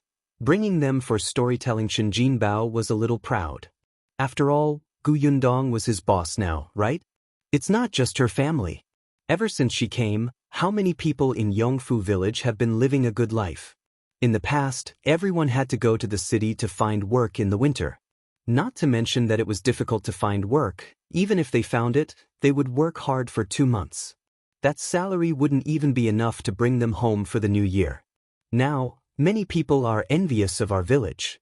Who doesn't have fish and meat for the new year? Chen Liang smiled. That's right. If it wasn't for the Gu family, we would probably have to squeeze in the dilapidated temple for the night if we came to the prefectural city now. Perhaps there wouldn't even be a place for them to stay. The father and son chatted for a while before resting. The people in the other rooms were also talking about the Gu family. This was their first time in the prefectural city. Although they had the village chief Chen Liang and Chen Jinbao to lead them, they were still extremely nervous. It was only when they entered the small courtyard and saw the Gu family that they felt at ease. Now, in this unfamiliar place, there was a comfortable place to rest.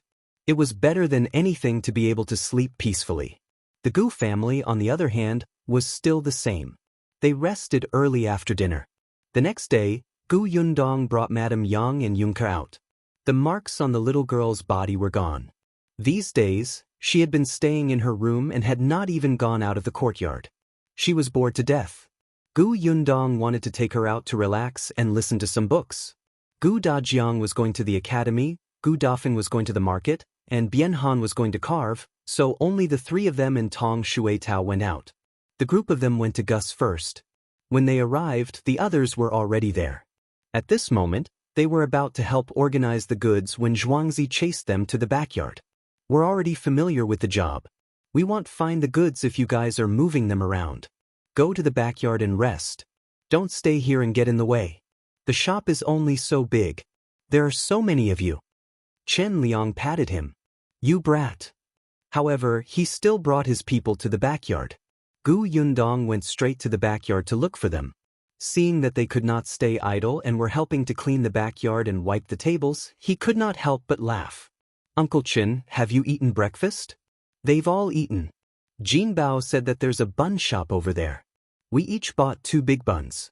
There's quite a lot of stuffing, but it's expensive. It costs 2 copper coins each.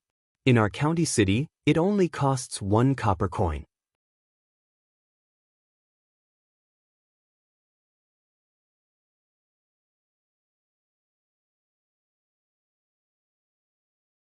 Chapter 1029. It's actually someone from our Xuanhe Prefecture. There were still many people in the tea house. They only heaved a sigh of relief when they reached the private room on the 2nd floor. Why are there so many people? It's so crowded that I almost can't breathe. Everyone wiped the sweat off their foreheads and tidied their clothes. Gu Yundong asked the waiter to serve 2 pots of tea and some dishes and snacks before letting everyone sit down. He said to Chen Liang and the others, there aren't so many people usually. Isn't the content of today's story attractive? That's why there are so many people. Chen Liang was surprised. You said yesterday that they were talking about cowpox vaccination, right? Didn't you say that you were done? Why haven't you gotten tired of hearing it after so many days? The cowpox vaccination is over. There's still more to come. You'll understand when you hear it later. Chen Liang nodded, his interest piqued. He used to go to the tea house in the county city to listen to books, but at that time he would squat outside the door and listen attentively. This was the first time he sat in a private room on the 2nd floor of the prefectural city and even drank tea and ate snacks. This feeling was quite novel. If he felt this way, the others felt the same. They didn't dare to drink tea and just looked downstairs. Yunke was still like a little hamster. She wolfed down some braised meat. When she looked up and realized that no one was eating anything, she thought for a moment and came down from the table. She distributed a piece to each of them. Then, she nodded in satisfaction and continued to climb onto the chair to eat. Gu Yundong stroked her head and heard a commotion downstairs. He's out, he's out. Mr. Fan is out. Everyone be quiet. As expected, there was silence downstairs. The people in the private room also craned their necks to look down. Chen Liang even stuffed the braised meat in his hand into his mouth. He widened his eyes and looked at the gentleman who had walked to the stage downstairs. He looked exceptionally elegant in his long robe. The storyteller's face was flushed. He walked to the table and arranged the shocking wood and tea before saying slowly, I've made everyone wait. I'm late. I'll apologize to everyone here first. He bowed slightly. The guests downstairs could not wait any longer. They waved their hands and said, Mr. Fan, don't mind these etiquettes. Hurry up and start. We've been waiting for many days. That's right. Mr. Fan, let's get started. We really want to know who the warrior who invented the cowpox vaccination method is. Warrior? The corners of Gu Yundong's mouth twitched. She coughed lightly and took a sip of tea. Downstairs, Mr. Fan's movements were still slow. It made one's heart itch to go up and speak for him. After a moment, they heard a loud bang from the shocking wood. The extremely sudden sound made the hearts of the few people in the private room tremble violently. Even their breathing became light. Following that, she heard Mr. Fan's high-pitched voice. Speaking of which, last time, we said that someone had traveled thousands of miles to the capital and tried all means to send the cowpox vaccination method to the Song residents. It was through thousands difficulties and dangers that it was handed over to Imperial physician Song. Only then did thousands of people obtain this great blessing. Everyone was speechless. You have a lot of thousands. If you want to know who this person is, you'll have to explain in detail. Mr. Fan slammed the wooden stick in his hand again, and a proud smile suddenly appeared on his lips. What everyone didn't expect is that this person is actually from our Xuanhe Prefecture. If you find any errors, ads pop up, ads redirect, broken links, non-standard content, etc., please let us know reports so we can fix it as soon as possible. You're tuning in to the Passion Pages YouTube channel. We're so grateful for your support, and don't forget to subscribe to join us on this incredible journey through captivating stories. Your generosity through donations truly makes a world of difference, as it's the primary source of revenue that allows me to expand and enhance this channel for you. Thank you from the bottom of my heart for being a part of this adventure.